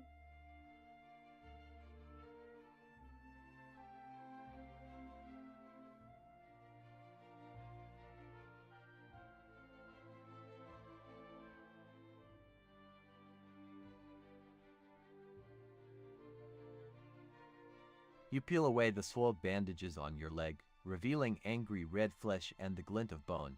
The wound is deeper here, and the cold has made it stiff and agonizing to move.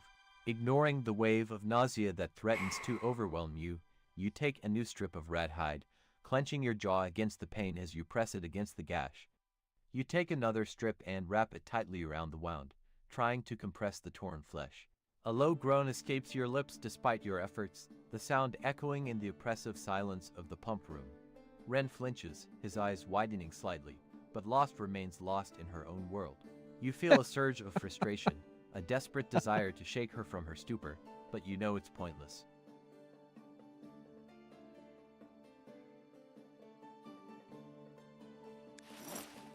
Okay.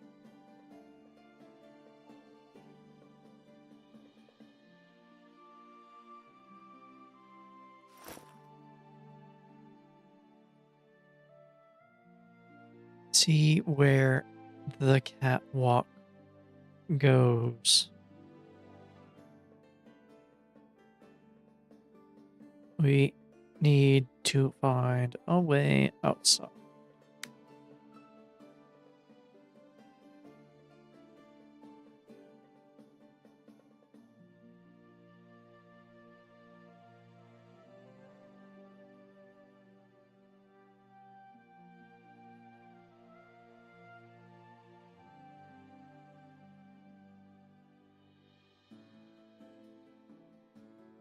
Partial success.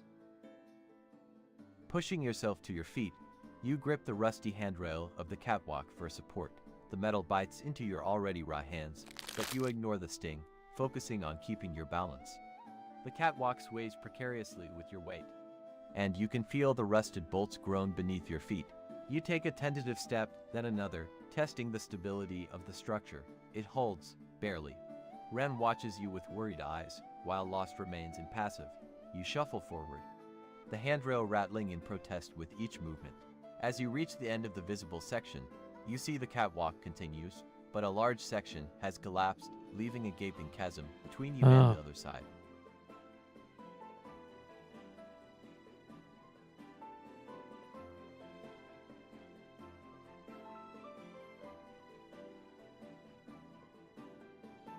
So I guess we'd have to go back down to the pumps.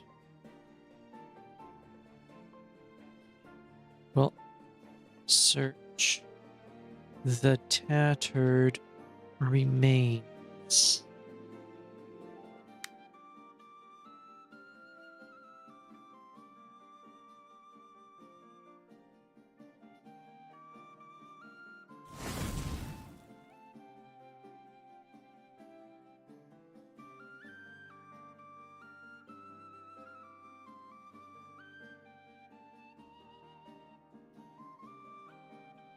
Major success. Maybe we'll find something good.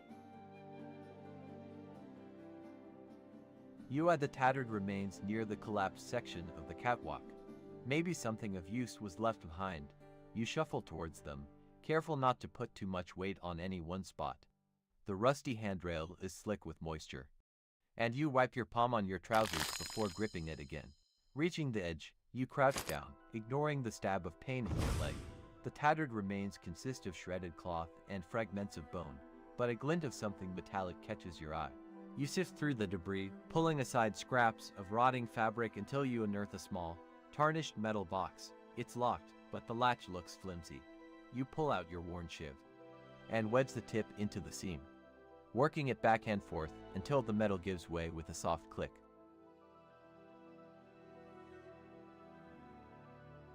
Up. Some shredded cloth and bone fragments.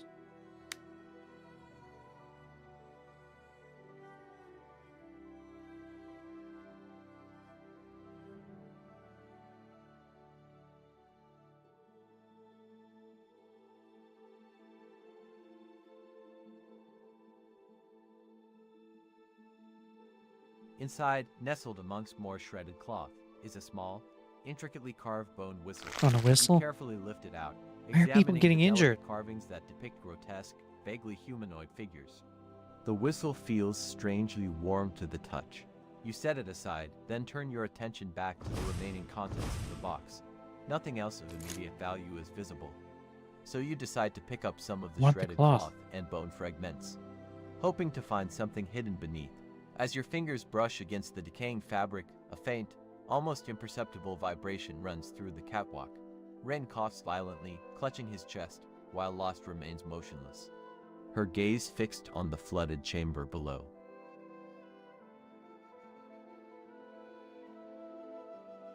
Okay. Do I want the cloth? Harvest.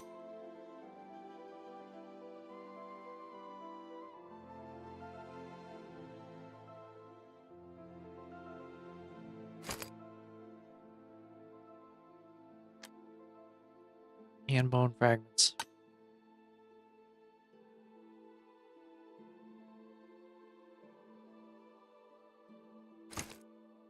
Animal glue?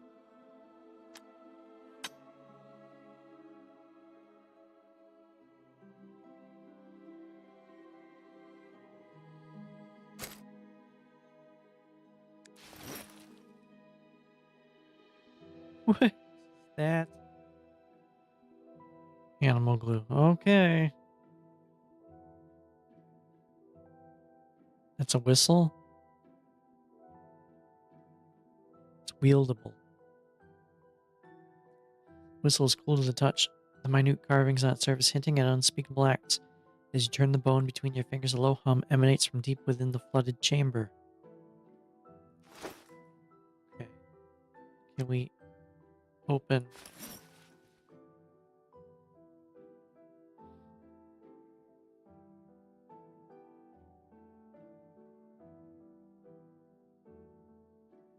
Bent crowbar. I will take it.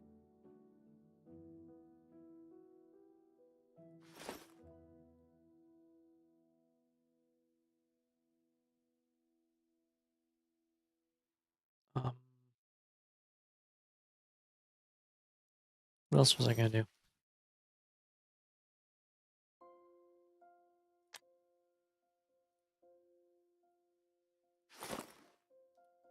Open the small tarnished metal box.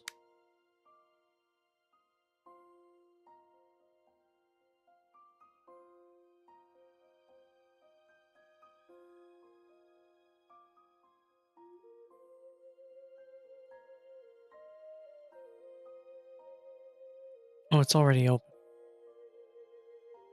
You ignore the vibration, attributing it to the precarious state of the catwalk and Ren's coughing fit. You rummage deeper into the box, finally finding a small, folded piece of parchment hidden beneath the shredded cloth. The parchment is brittle and yellowed, but you carefully unfold it, revealing faded ink drawings and indecipherable script. As you trace the symbols with your fingers, the vibration intensifies, and a low, guttural hum emanates from the flooded chamber below. Ren lets out a strangled gasp, his eyes wide with terror. Lost finally breaks her vacant stare, turning her head slowly towards you, her expression shifting from emptiness to abject horror. She opens her mouth to speak, but only a wet, gurgling sound escapes her lips as she points a trembling finger towards the water. Toward the water.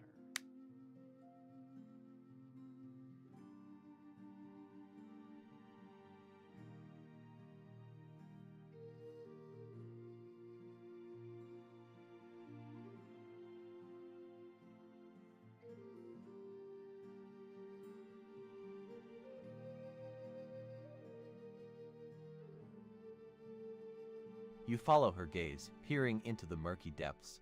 The oily film on the surface shimmers, distorting the view, but a subtle disturbance betrays something moving beneath. A ripple expands outwards, followed by another, and then a dark shape begins to coalesce from the gloom. It rides and shifts, defying any recognizable form, like a mass of shadows struggling to take shape. The guttural hum grows louder, resonating through the metal of the catwalk, vibrating in your teeth. Ren collapses into another fit of coughing, clutching his chest as if trying to contain the sound. The water bulges upwards, and a single, glistening eye opens beneath the surface, fixing its gaze directly on you. The glistening eye pierces the gloom, an emerald beacon of malevolence focused solely on you. Its gaze holds ancient knowledge and fathomless hunger, promising oblivion if you falter. The dark shape beneath the surface continues to writhe, tendrils of darkness coiling and unfurling, as if testing the boundaries of its prison. The hum intensifies, morphing into a resonant drone that seems to claw at your sanity. Ren lets out a whimper, scrambling backwards on the catwalk, his eyes darting between you and the water. Lost remains frozen, her fingers still pointed accusingly at the growing disturbance. A ripple becomes a wave, and the dark shape surges upwards, breaking the surface with a sickening splash. You can now see it as a mass of writhing tentacles, slick with oily water, surrounding a central, pulsating core.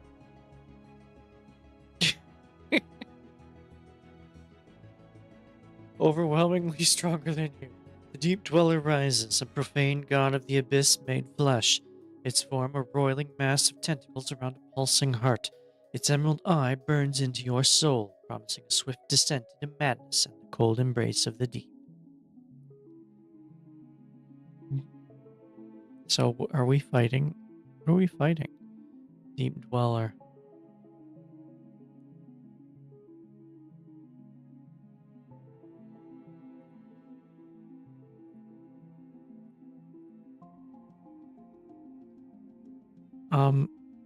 Greetings.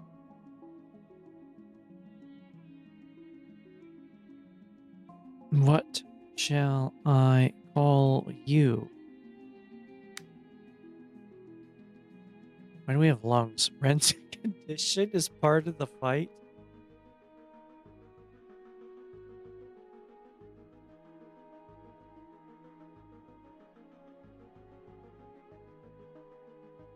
It's not necessarily a fight, it's just an encounter. Greetings. What shall I call you? You shout, your voice cracking against the oppressive hum. The words feel hollow, absurd, even to your own ears. The deep dweller doesn't respond with words, of course. Instead, a tentacle lashes out with impossible speed, faster than you can track. It slams into the catwalk, directly beneath your feet, and the rusted metal buckles with a shriek. The section you're standing on gives way, plunging you into the frigid, oily water. The shock of the cold steals your breath as you sink into the darkness, the weight of your gear dragging you down. The last thing you see before being submerged is the deep dweller's eye, burning with ancient malevolence, and Ren and Lost silhouetted above on the remaining catwalk, their faces frozen in stark terror. Going into the water then.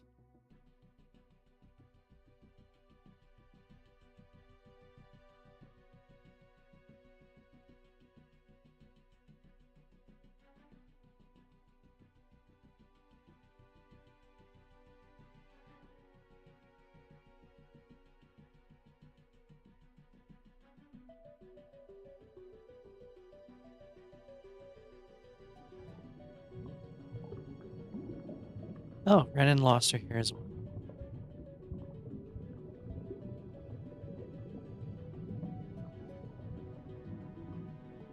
Bioengineered prey. Alright. Use bulky weapon.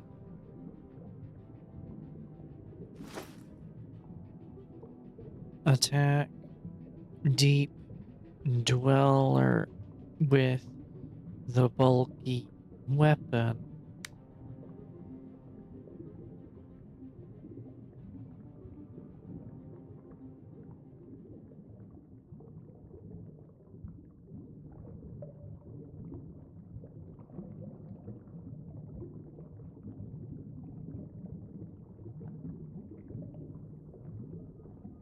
Critical failure.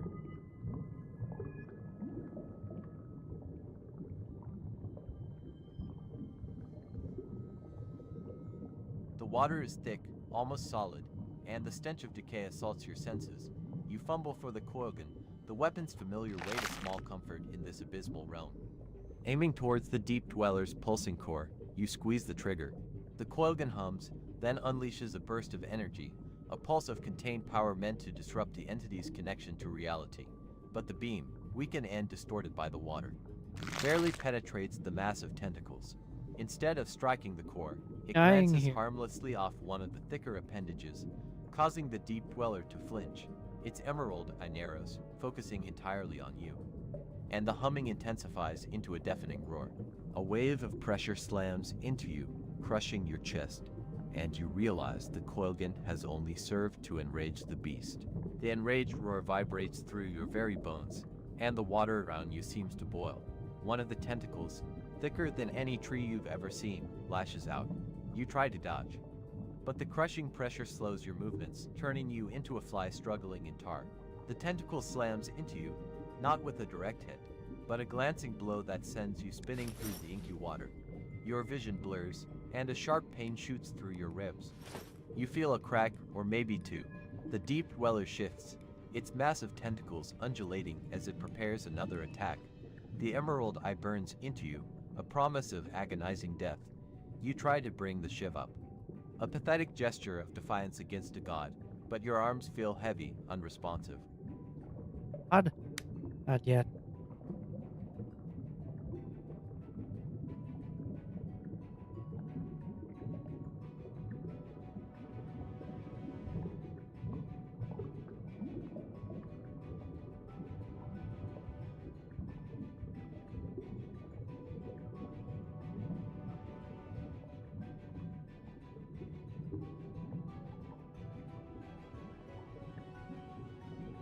You kick, trying to propel yourself away from the deep dweller, aiming for the shadowed edges of the pump room, hoping for some cover.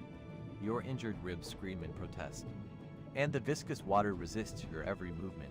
It's like trying to run through molasses. The deep dweller, unimpeded, effortlessly closes the distance.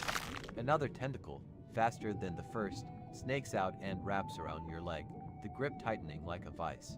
A jolt of pure agony shoots through your body as the tentacle begins to drag you back towards the pulsing core, back towards the burning emerald eye.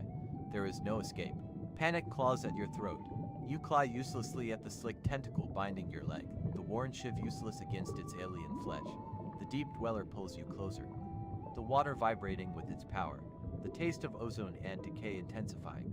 You catch a glimpse of the oil slick horror, a shifting, iridescent mass, and the bioengineered lamprey, its jaws agape revealing rows of needle-like teeth, drawn to the commotion. The emerald eye burns into you, promising oblivion. You're dragged into the dweller's embrace, the water darkening as its tentacles envelop you completely. Your screams are muffled, the crushing pressure stealing your breath. Your consciousness fading into the abyss as you are consumed and become one with the deep. Dweller's profane domain.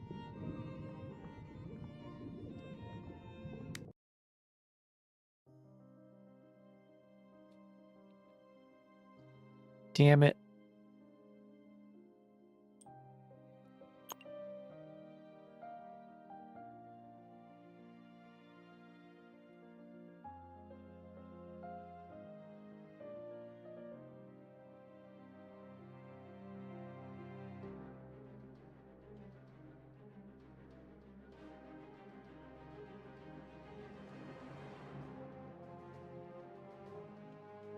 Yeah, don't ask me for anything.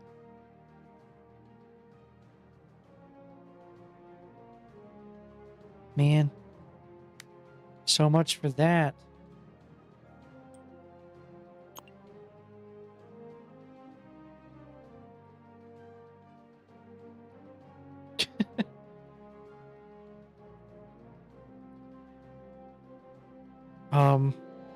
What's my name this time?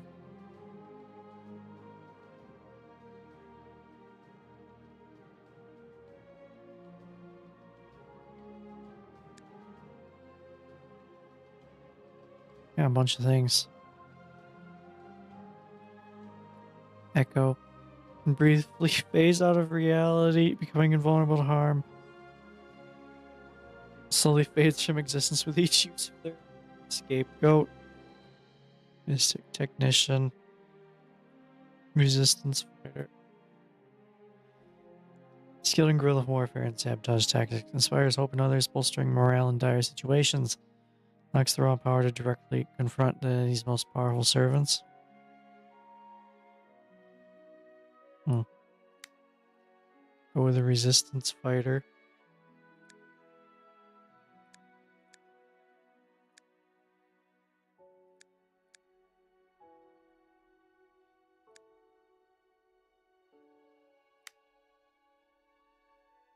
And give me a location. Sub-level 4 cell block gamma.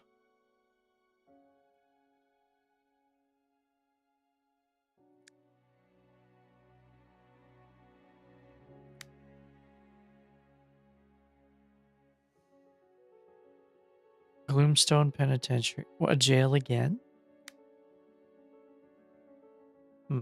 Subterranean hodlings. Okay. We are in a jail.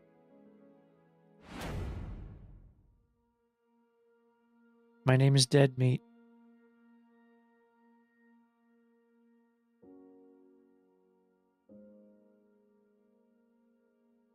Well, that went well. I died.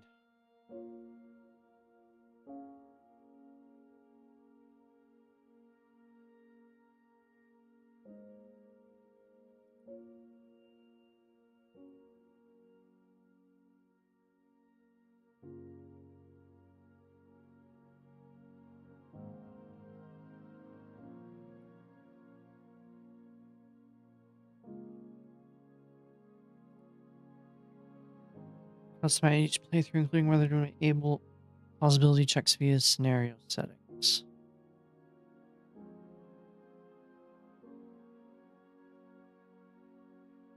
Hold shift when interacting with static object to add interaction details. Oh, you can...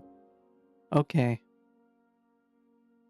Enter with no input allows the story to continue without a specific action. That is good.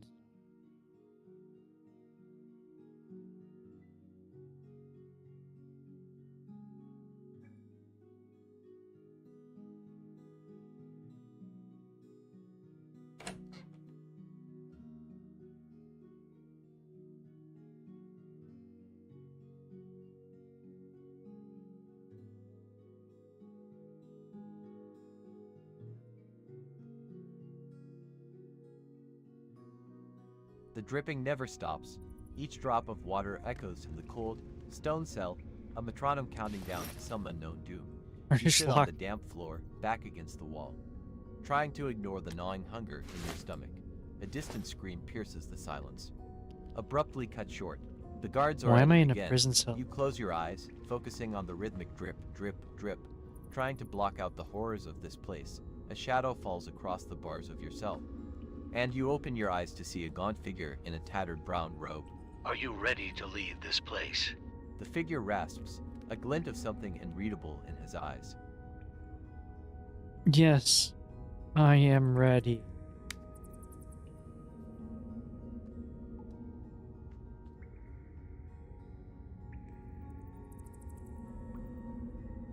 You push yourself to your feet, the damp stone cold against your skin. Yes, I am ready. You reply, your voice hoarse from disuse. The gaunt figure smiles, a disturbing rictus that reveals yellow teeth. He produces a small, rusty key from within the folds of his robe. Then let us waste no time. He whispers, his breath smelling of mildew and despair. He fumbles with the lock on your cell, the rusty key protesting with a grating screech. The lock clicks open and he shoves the door inward, gesturing for you to follow him. The Ascendancy's gaze is ever watchful. We must be swift and silent, or we are both doomed. He glances nervously down the dimly lit corridor, then disappears into the shadows. Back though.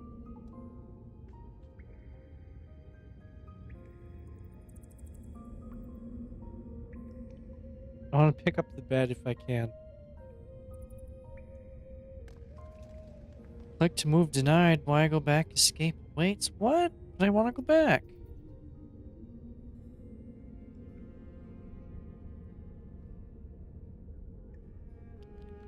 Pick up the bed in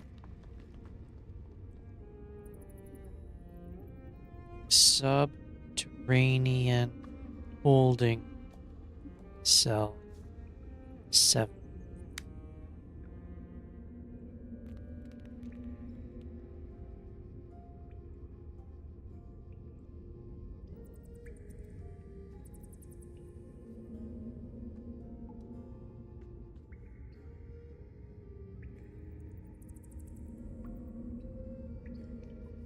You take a moment to pick up the bed in subterranean holding cell 7.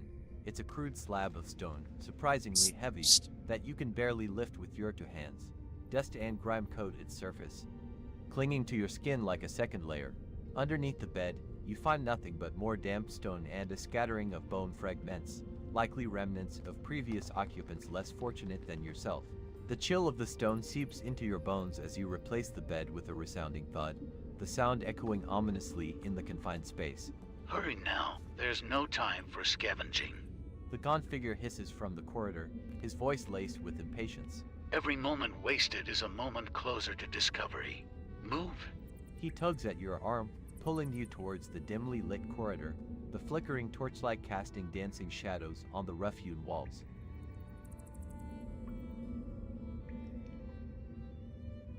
Bed in subterranean holding cell 7 to my inventory.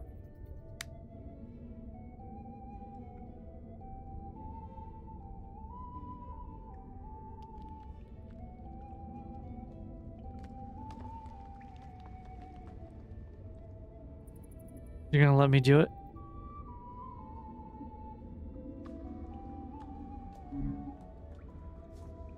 The bed is too heavy to carry. Aw. You tried to heft the stone slab that served as your bed, intending to somehow carry it with you. The weight is immense, far more than you anticipated. Your muscles strain, and a sharp pain shoots through your back as you struggle to lift it more than a few inches off. The ground, gritting your teeth, you attempt to adjust your grip, but the crude stone slips from your grasp, crashing back down with a deafening boom. The gaunt figure winces, his eyes widening in alarm. Are you mad?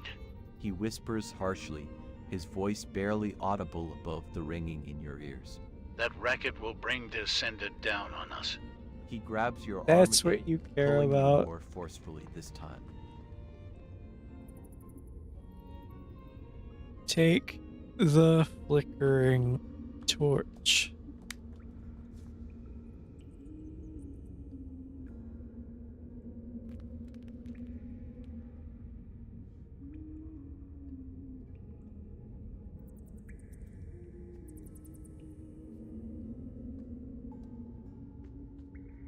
The flickering torch is your next target. You reach for it, your fingers brushing against the cold, damp metal of the sconce. As you pull the torch free, the flame sputters, casting elongated shadows that dance wildly on the corridor walls. The stench of burning oil fills your nostrils, mingling with the ever-present odor of decay.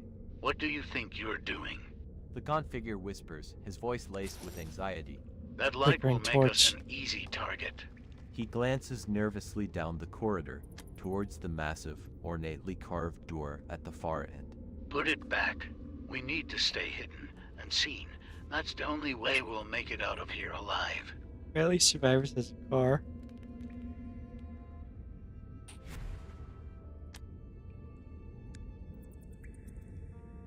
Propaganda. I have the propaganda skill. Okay, equip the torch.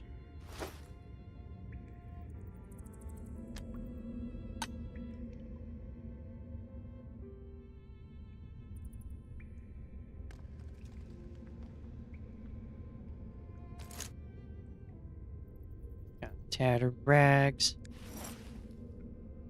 It's a torso item. Just one string. Fragments of cloth barely clinging together, they offer little protection. So carry the stench of decay. Alright, equip. We're already doing better. I have equipment.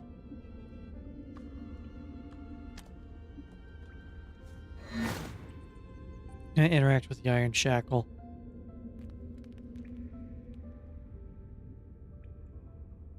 Ignoring his warning, you approach the rusted iron shackle bolted to the wall, your fingers tracing the cold, unyielding metal. A faint smear of dried blood stains the edges. A silent testament to the suffering endured within these walls, the gaunt figure recoils, his eyes wide with fear. Leave it. He hisses, his voice barely audible above the crackling of the torch. Those things are cursed. It's a loud defiled torch. by the Ascended. Don't tempt fate. He tugs at your sleeve, urging you away from the shackle, his grip surprisingly strong. Every object in this place is a potential trap, a tool for their twisted games. We must be cautious, dead meat, or we're already lost. What is your name? I don't even know who you are.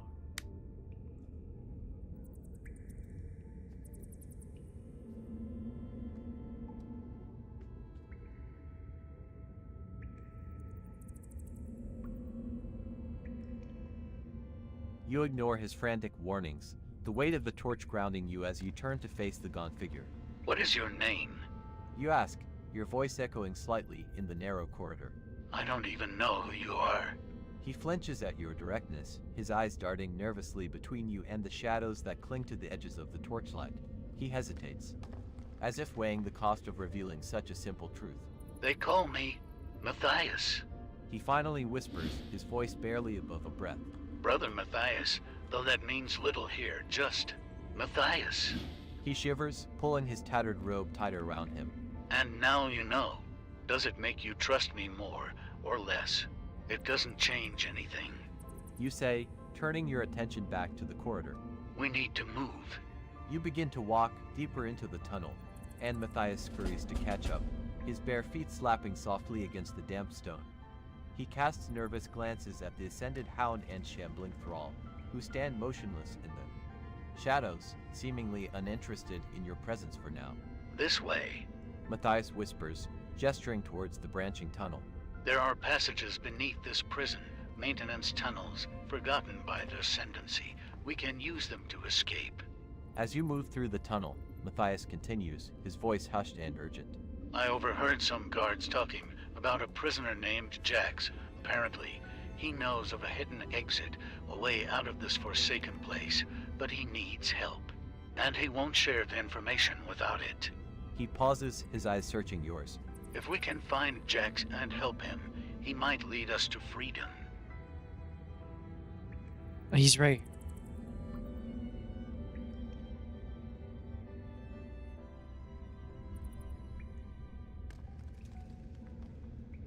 Is that Jax over there?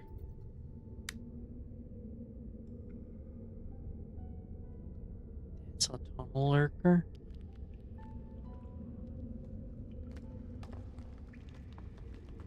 You squint through the dimness, the torch casting long, dancing shadows across the tunnel walls. Is that Jax over there? You ask, pointing towards a hunched figure huddled in a shadowed alcove. Matthias peers in the same direction, his eyes widening slightly. Yes. He whispers. That's him. Be careful. Dead meat. He's skittish. As you approach, you can see that the figure is indeed Jax, his face a roadmap of scars. He clutches a piece of rusted metal in his hands, his eyes darting nervously as you approach. He seems to sense your presence, tensing up as he prepares to either fight or flee. What do you want? He rasps, his voice rough and suspicious.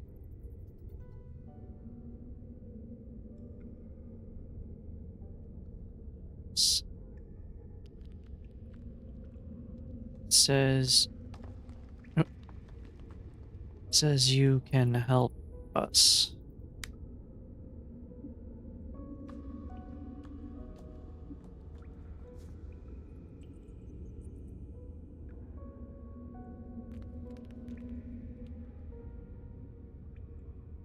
You That's a approach lot of Jack beetles. slowly, your hands raised in a gesture of peace. Matthias says you can help us. You say, trying to sound reassuring. The words seem to have the opposite effect as Jax flinches violently, recoiling as if struck. Matthias, He hisses, his eyes widening with fear. you brought him here. Are you trying to get us all killed? He looks wildly around the tunnel, as if expecting Ascendancy soldiers to materialize from the shadows. The rusted metal in his hands digs into his own skin. A thin line of blood trickling down his wrist, betraying his growing panic. It's not even close. You dislike that.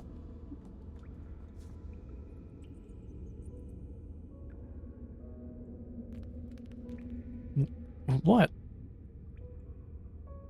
What's wrong?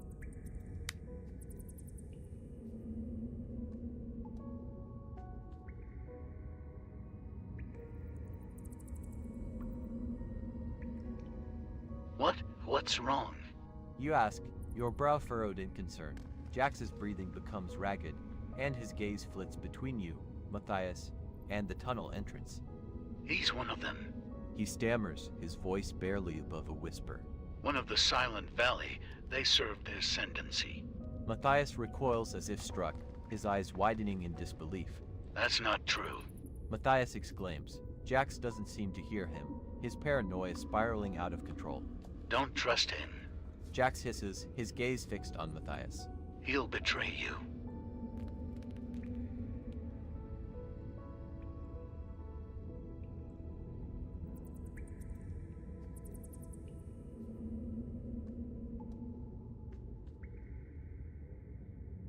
Don't know any of you. How can I trust either of you?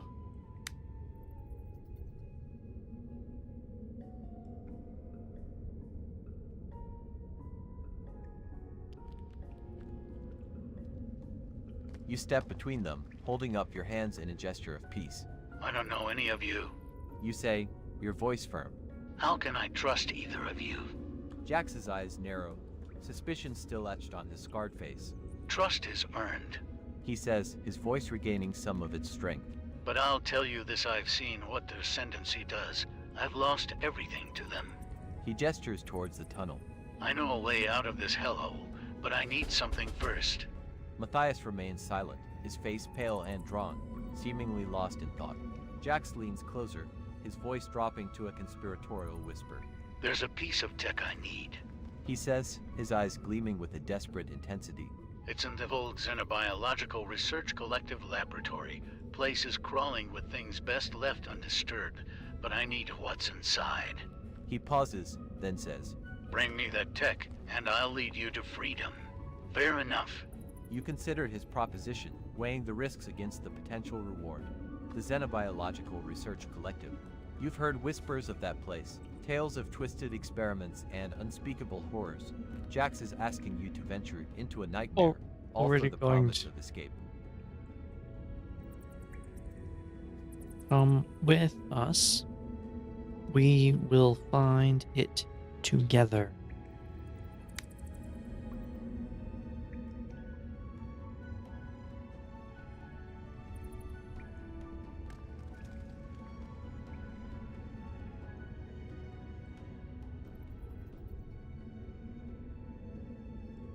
Come with us.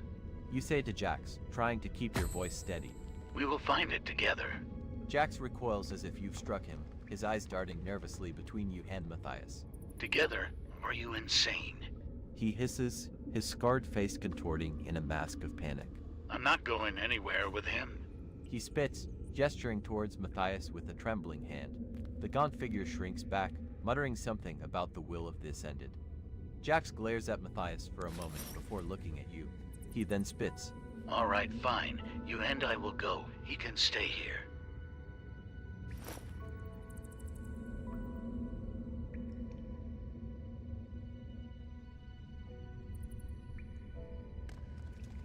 Get to the Xenobiological Research Collective.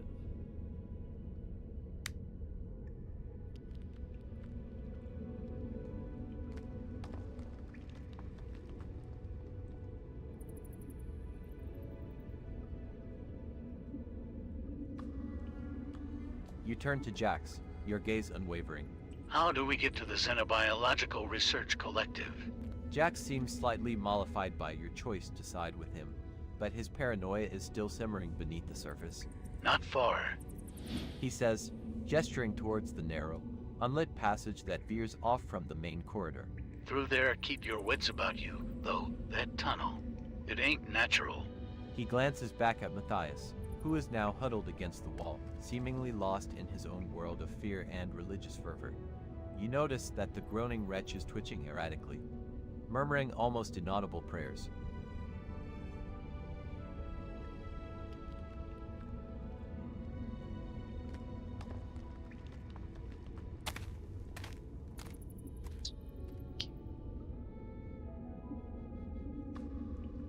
You move past Matthias and the groaning wretch, the flickering torch casting grotesque shadows that dance with every step you take towards the passage Jax indicated.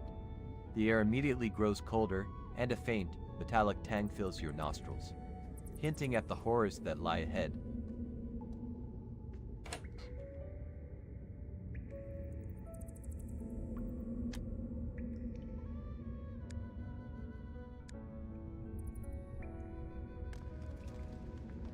Add Matthias. Whoops. Matthias as a follower.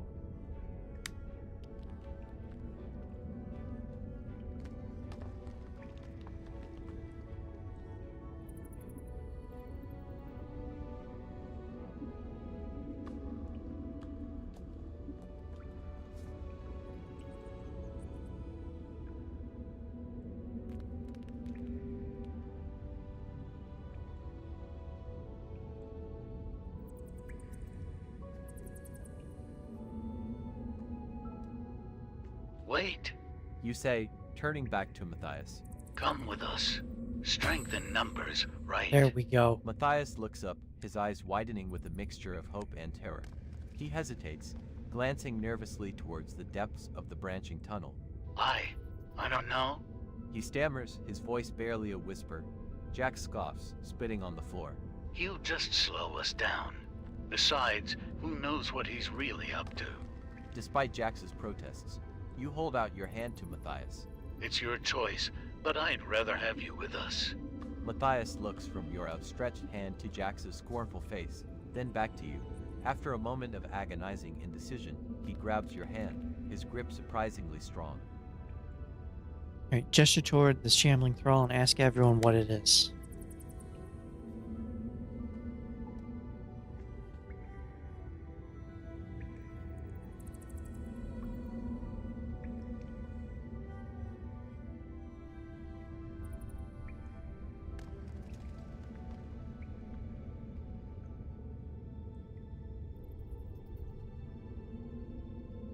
He pulls himself to his feet, his tattered robe rustling around him.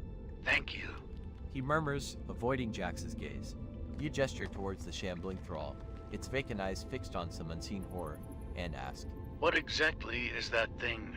Jax shivers, despite the stifling air of the corridor. That's what happens to those who displease the ascendancy. He whispers, his voice tight with fear. They break him, empty him out, and turn him into puppets. Matthias crosses himself, muttering a silent prayer.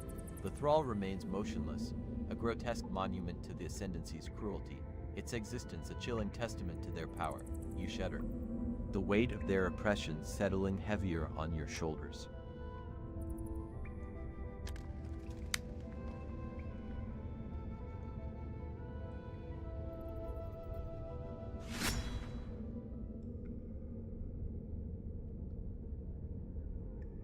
Group cohesion is a stat. Attack. Wait, can I do this? Use. Select target for flickering torch. Shift left mouse provide usage details.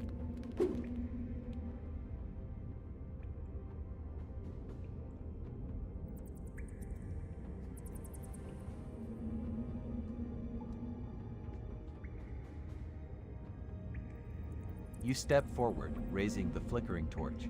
Let's see if this thing likes a little light. You growl. The thrall doesn't react, its empty gaze unwavering.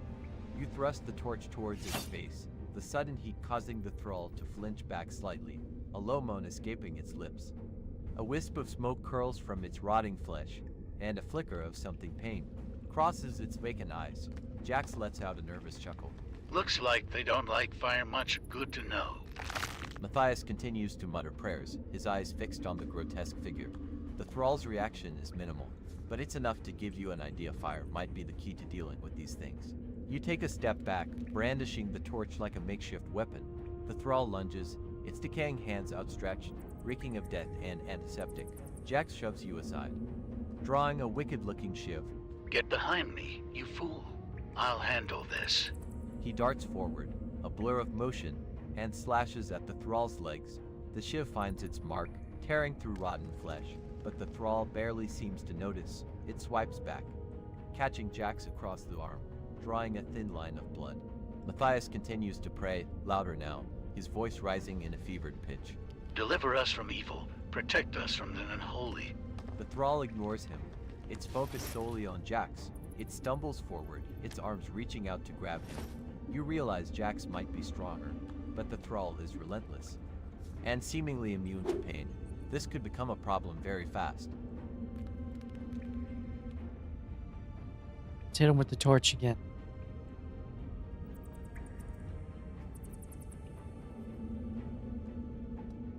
Acting on instinct, you seize the initiative, ignoring Jax's bravado and Matthias's fervent prayers. You lunge forward, torch held high, and slam the burning end directly into the thrall's face. The effect is immediate and sickening. The thrall emits a high-pitched, guttural scream, a sound that seems to claw at the edges of your sanity. Its flesh begins to blister and blacken, the stench of burning meat filling the already fetid air. The thrall staggers back, clutching its face with its decaying hands, its vacant eyes now wide with a primal terror. It thrashes wildly, knocking against the stone walls, before collapsing in a heap, a smoldering, twitching mess. The corridor is filled with the acrid smoke and the lingering echo of the thrall's agonizing shriek. Jax stares at the fallen thrall, impressed. Well, I'll be damned. He mutters. That actually worked.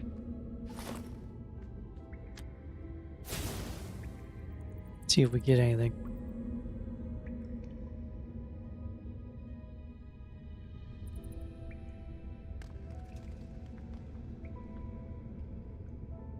Matthias, his face pale, steps back, crossing himself.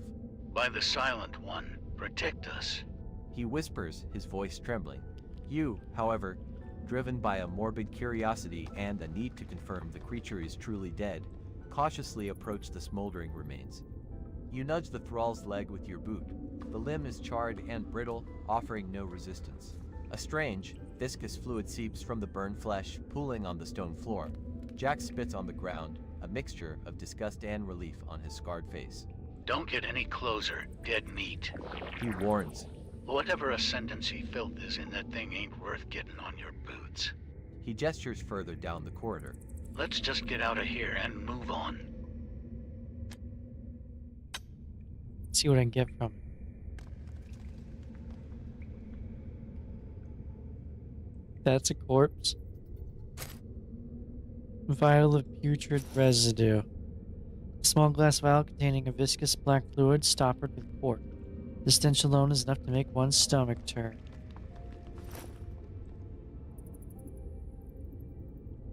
Search the pile of bones.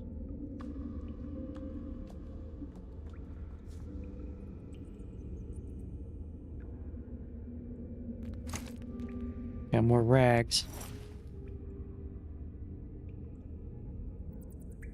3.8. Get plus to cunning.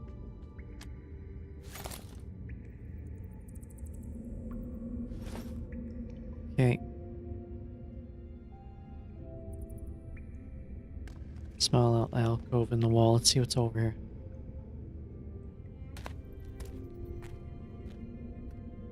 You nod, agreeing with Jax's sentiment, and turn your back on the smoldering corpse.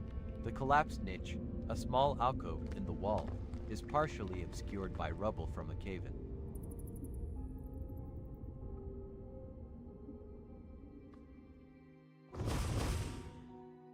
Smoldering corpse. There's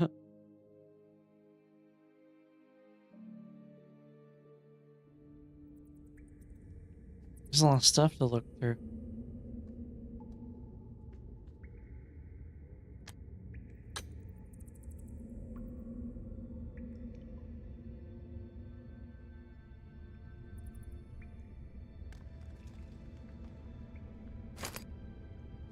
Fragment of pottery.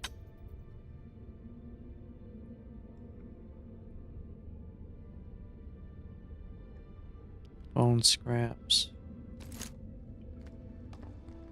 Sinew strand.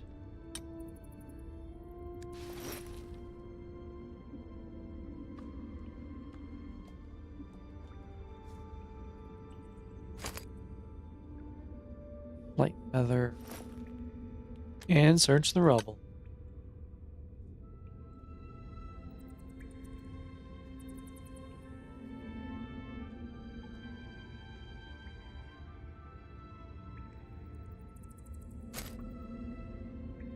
Veinstone gauntlet.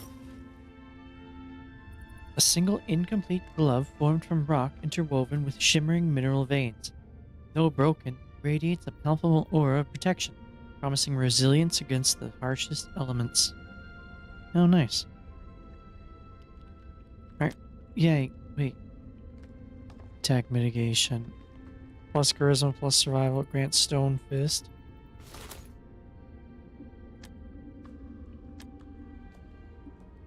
Infuse your strikes with the gauntlet's energy, shattering stone and weakening structures.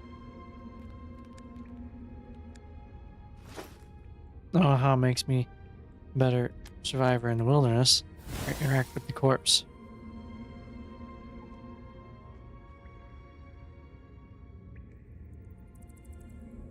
Despite Jax's urgent prompting to move on, a morbid curiosity tugs at you. You approach the smoldering corpse, the heat radiating off it in waves. The stench intensifies. A gut-wrenching combination of burned flesh and something vaguely metallic. With the toe of your boot, you nudge the blackened husk. A brittle arm breaks off, crumbling into ash that drifts to the floor. Matthias lets out a whimper behind you, clutching his tattered robe tighter. So we got nothing. Alright.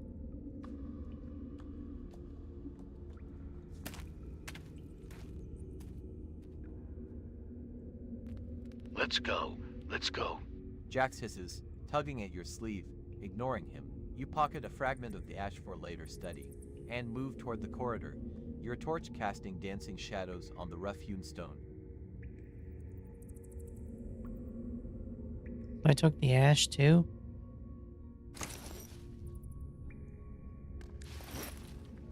Cool and strangely weightless, the ash fragment whispers forgotten secrets against your palm.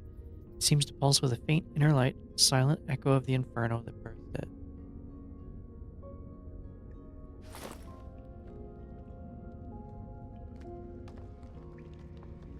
Alright, proceed with task. I haven't used this button before. Let's see what it does.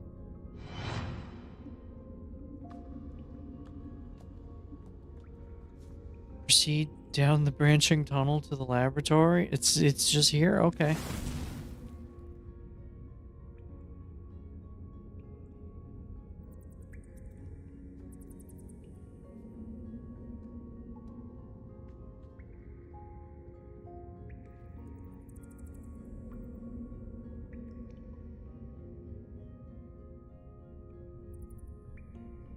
Matthias whimpers, clinging to your robe as you approach the branching tunnel.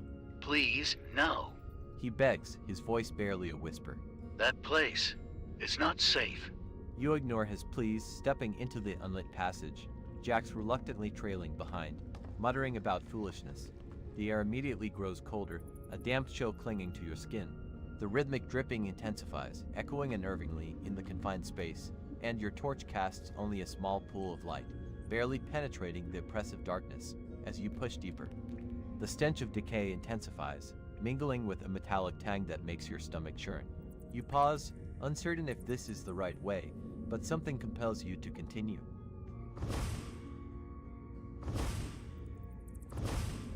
It's not cold air, is it?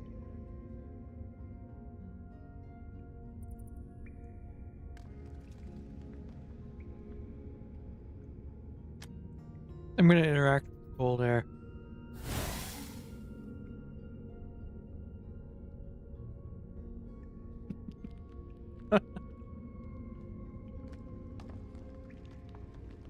You raise the torch higher, trying to pierce the gloom, but the cold seems to absorb the light, rendering it useless. Taking a deep breath, you focus on the frigid air, trying to discern its source. Why'd To I get hurt? understand its nature. As you inhale, the cold seeps into your lungs, a burning sensation that steals your breath. You cough, a harsh, rattling sound that echoes in the tunnel, and a wave of dizziness washes over you. For a moment, the darkness seems to solidify, pressing in on you from all sides, and a faint whisper brushes against your mind, a voice promising oblivion. Dead meat. Be careful. Jax warns, his hand instinctively moving toward his rusty knife. That's not natural.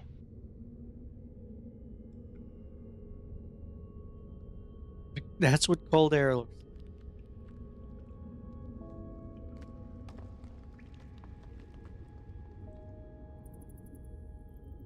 like. Alright.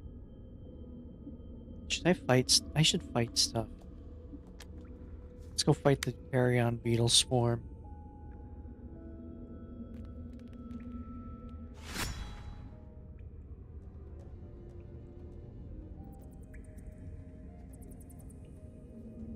Swarm aggression, party coordination, available torch fuel.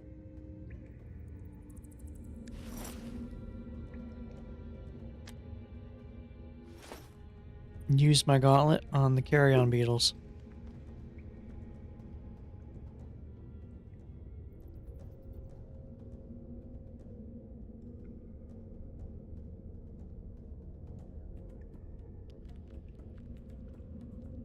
The carrion beetle swarm descends, a living carpet of chitin and hunger. Acting on instinct, you thrust your hand forward, the vinestone gauntlet facing the swarm. A faint pulse of energy emanates from the broken glove, and a small cluster of beetles near the front sizzles and falls to the ground, twitching, but the rest of the swarm surges forward. Undeterred, their clicking mandibles growing louder. Damn. You mutter, feeling a sharp sting on your exposed hand as the swarm washes over you. Matthias begins chanting rapidly, his eyes wide with terror, while Jax curses and draws his knife, hacking at the beetles that reach him.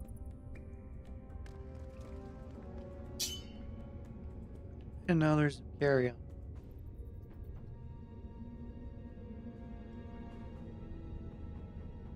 The beetles crawl over your tattered rags, their tiny legs tickling and irritating your skin even as their mandibles try to pierce it.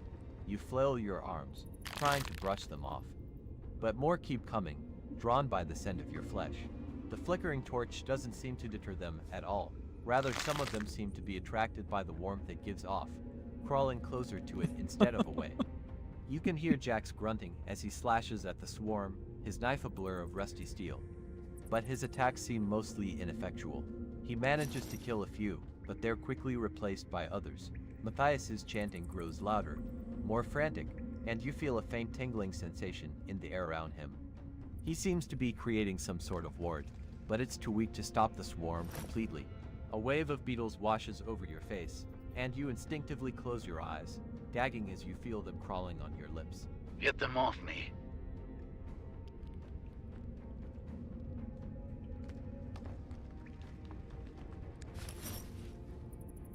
Alright, attack the beetles with the vial of putrid resin.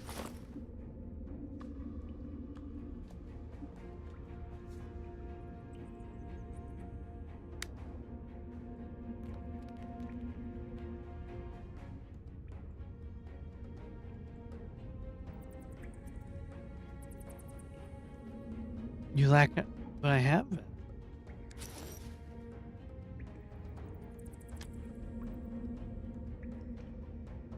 That's wieldable?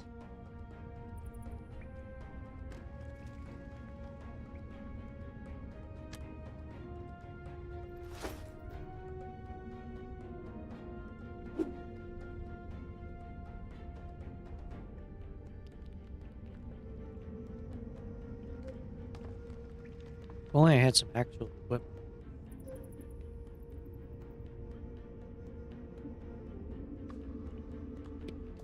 With a surge of adrenaline, you fumble for the vial of putrid residue in your inventory.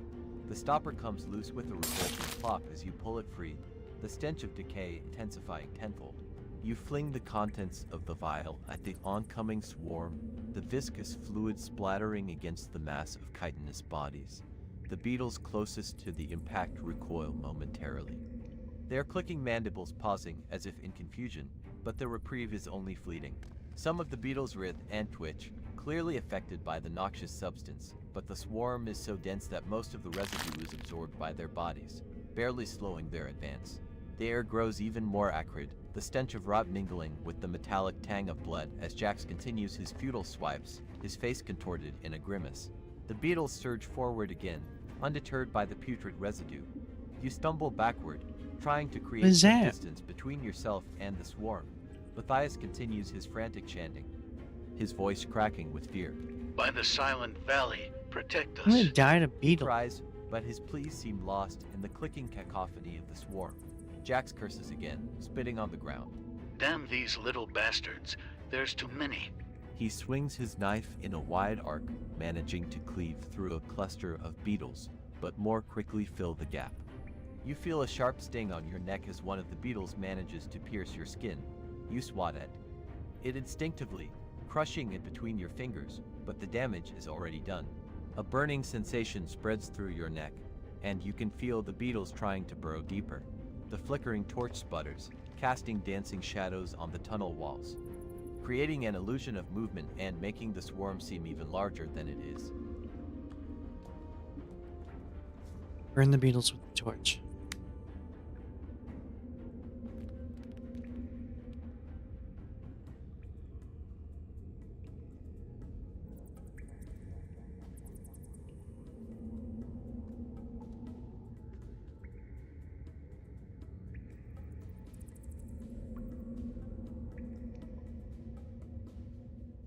You thrust the flickering torch directly into the swarm, hoping to incinerate a good portion of them. The beetles closest to the flame burst into crackling embers, their chitinous bodies burning with a pungent smell, but the swarm is too dense, and the torch's flame is too weak. While a significant number of beetles are immolated, the rest simply crawl over the burning corpses of their brethren, their clicking mandibles rising in intensity. The heat is intense, almost unbearable, and you can feel the singed hairs on your face. The fire deters the beetles briefly, but it doesn't stop them. They seem driven by a ravenous hunger that outweighs even the pain of the flames. More beetles swarm onto your face, stinging you over and over. You swipe at your face, knocking several burning beetles to the ground. The stench of burning chitin and singed flesh fills the tunnel, mixing with the ever-present odor of decay. You feel a surge of adrenaline as you realize the swarm is not going to back down.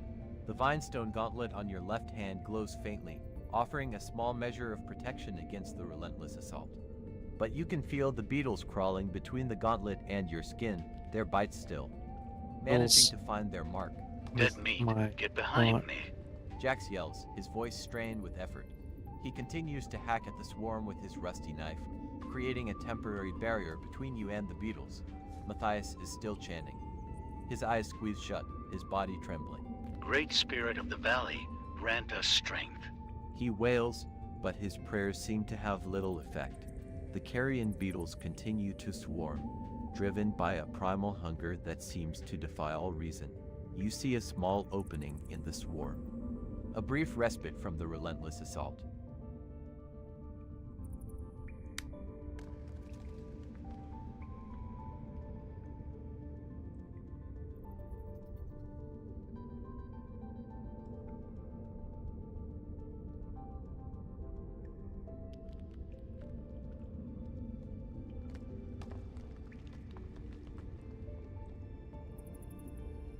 Failure. Well, we're dead.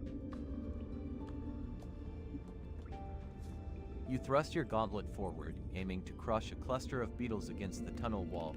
The vinestone gauntlet connects, with a sickening crunch, splattering beetle guts and leaving a smear of phosphorescent goo on the rough stone.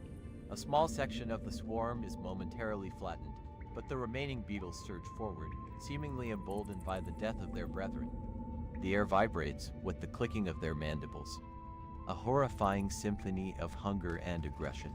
You feel their tiny legs crawling across the back of your neck, and their stings intensify the burning pain already radiating from your singed skin. Good job, I already died.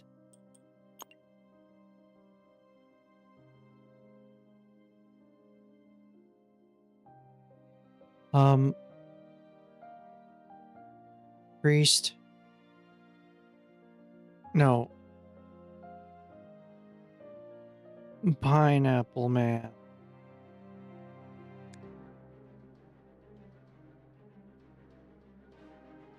Zealot? No.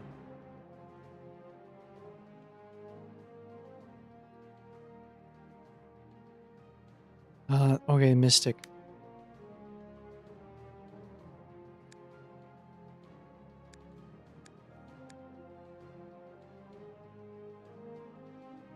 Yeah. Intellect and cunning.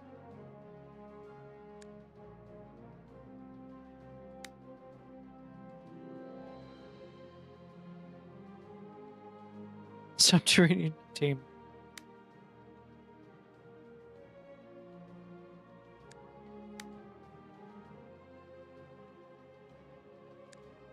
What if I just clear this? And then have it generate.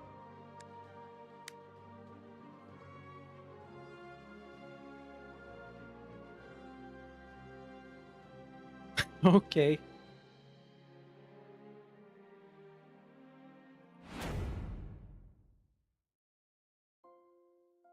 My name is Pineapple Man.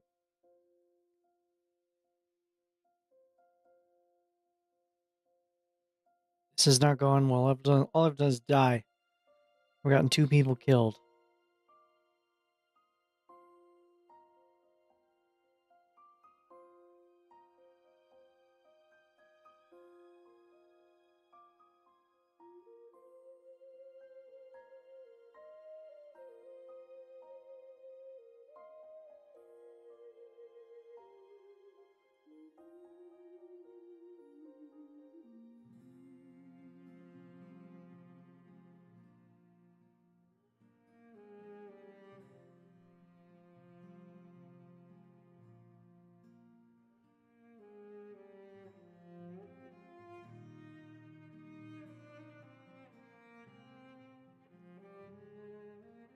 Hopefully we can get somewhere this time.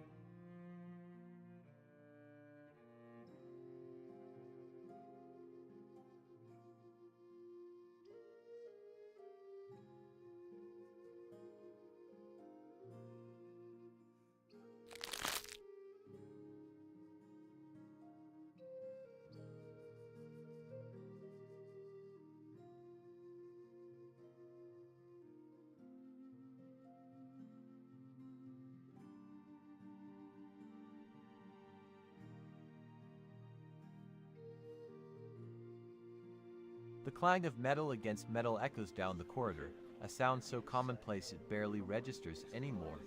Then, a low rumble vibrates through the floor, growing steadily Pulse. in intensity. Dust motes dance in the single shaft of light filtering from the barred window. A tremor, stronger than any you felt before, throws you against the cold stone wall. Screams erupt from nearby cells, a cacophony of terror and confusion. The ground bucks again, and a section of the wall opposite you cracks, spider webs of fissures spreading across the surface. This is your chance.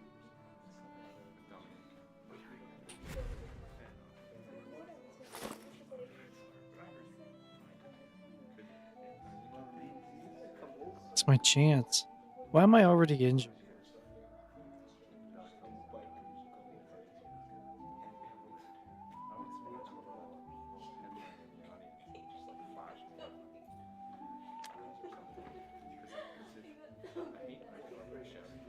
Examine the blood-stained pot.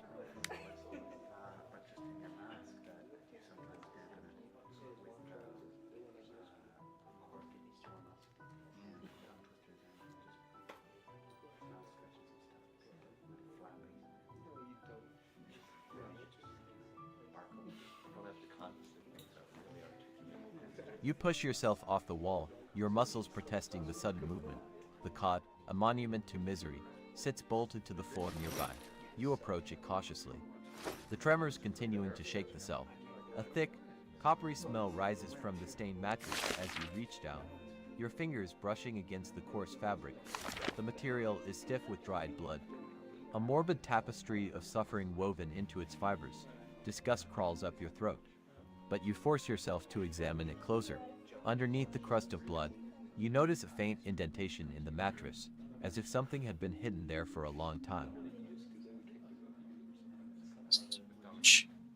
The mattress.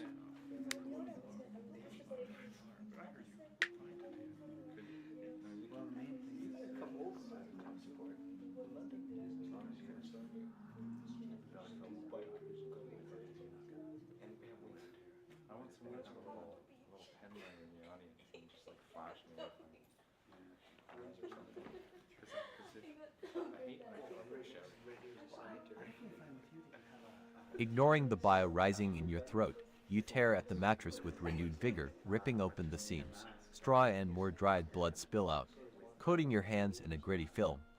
You dig deeper, shoving aside the decaying stuffing. Your fingers brush against something hard and metallic. With a grunt, you pull it free, a small, intricately crafted metal box, no bigger than your palm. It's cold to the touch, radiating a strange energy that sends a shiver down your spine. The tremors intensify, and a larger chunk of the wall crumbles, revealing a dark space behind it. This must be the escape route. You shove the box into your pocket, the metal burning against your skin, and turn toward the crumbling wall. The hidden passage awaits.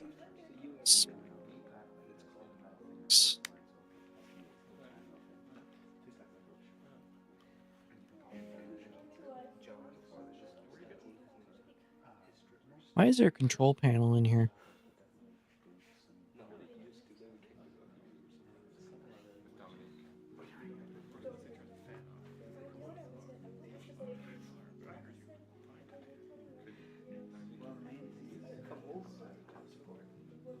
Before you can make your way to the passage, the unsettling weight of the metal box in your pocket distracts you. Curiosity, or perhaps a deeper, subconscious impulse, demands you investigate it. You kneel amidst the straw and blood, holding the box in both hands. The symbols etched into its surface seem to shift and writhe under the flickering luminescent strip, playing tricks on your eyes. Your thumbs trace the cold metal, searching for a latch or a seam. As you press against one of the symbols, a spiral that seems to bore into your very mind, a click echoes in the confined space. The box doesn't open, but the air around it crackles with an unseen energy. A wave of dizziness washes over you, and a voice, alien and resonant, whispers in the back of your mind. Not yet. Go to the collapsed barracks. Pineapple. The voice fades, leaving you gasping, disoriented, but strangely invigorated. Shaking your head to clear the lingering fog, you decide to postpone the box's mysteries for now, and scramble towards the newly revealed passage.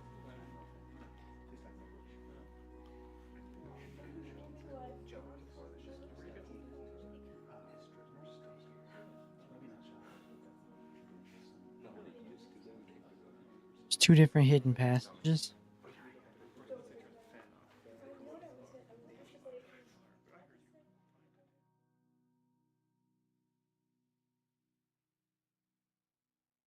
Why is there three different images there? Alright. Interact with the toppled footlocker.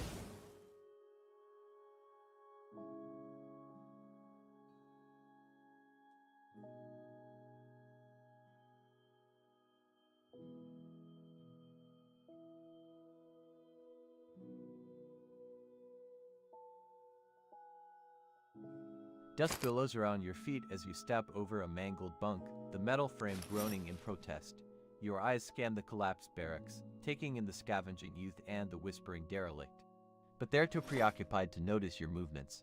You make your way towards the toppled footlocker, its spilled contents a potential source of supplies.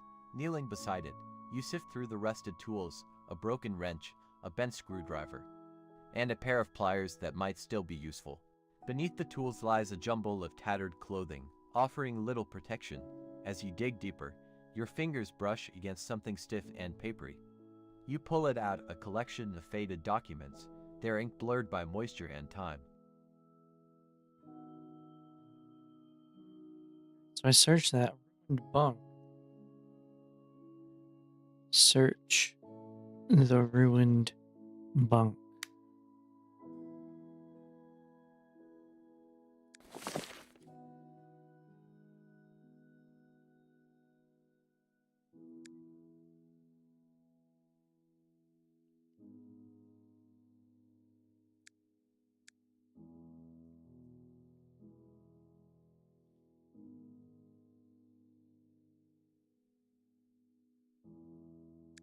Ignoring the potential lore, you push yourself up and approach the ruined bunk, its mangled frame a testament to the tremor's power. You kick aside a loose piece of concrete. Wincing as the dust rises in a choking cloud, the dried blood on the rusted metal is a disturbing mosaic, telling a silent story of pain and desperation. Reaching into the twisted metal, you feel around, hoping to find something of value hidden within its mangled structure.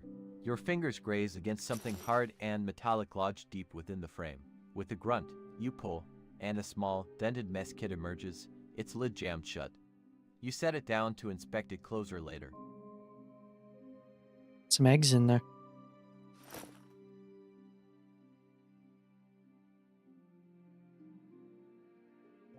Why does it look like Fallout? Okay.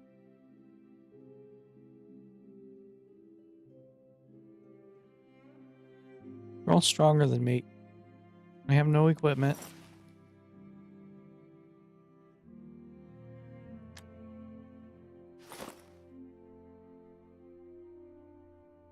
What are they doing?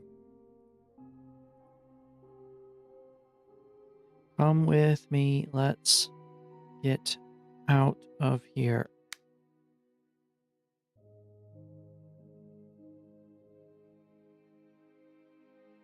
Though I probably wouldn't follow this.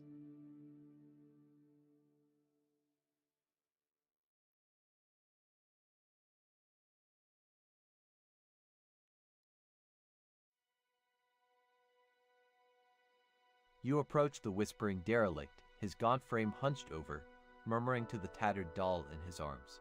He seems utterly lost in his own world, oblivious to the chaos surrounding him. You kneel, placing a hand gently on his shoulder. Come with me. You say, your voice firm but gentle. Let's get out of here. The derelict doesn't respond, his eyes unfocused, his lips continuing their ceaseless, inaudible chanting. He flinches at your touch, pulling the doll closer to his chest. He begins to rock back and forth slightly, the murmuring growing a little louder but remaining unintelligible. It seems he's either unwilling or unable to comprehend your words.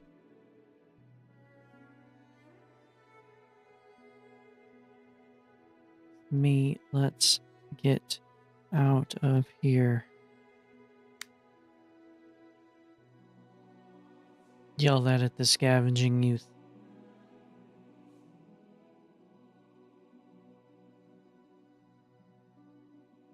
Critical success. You turn your attention to the scavenging youth, who is still meticulously sifting through the rubble. Her movements are economical, each gesture precise and purposeful. Hey, you. You say, your voice cutting through the relative silence. Come with me, let's get out of here. She stops, her quick eyes darting towards you, assessing you with a calculating gaze. For a moment, she hesitates, and you prepare for a rejection. Then, with a decisive nod, she rises, brushing the dust from her worn clothes. Lead the way.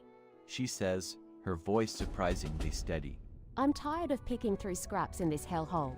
She slings a small bag over her shoulder, revealing a glint of metal within as she moves.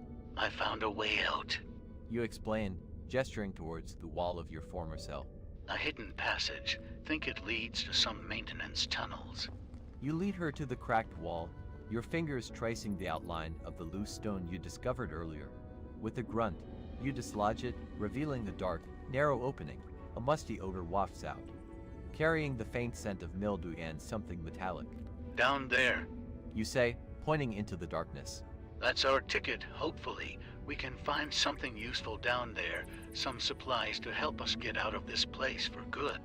The scavenging youth peers into the opening, her expression unreadable. Looks like a tight squeeze. She remarks, but without hesitation. She ducks her head and starts to climb into the passage. I think I'm gonna stop here for today. I know. Why would anyone follow this? I'm getting sleepy. So, I enjoyed it. Got 2 characters killed. Kind of a bleak setting. I don't know how I'm supposed to survive stuff with nothing. Alright. Time for me to go. So, yeah, I'll see you later. I don't know what we're doing tomorrow. We'll find out.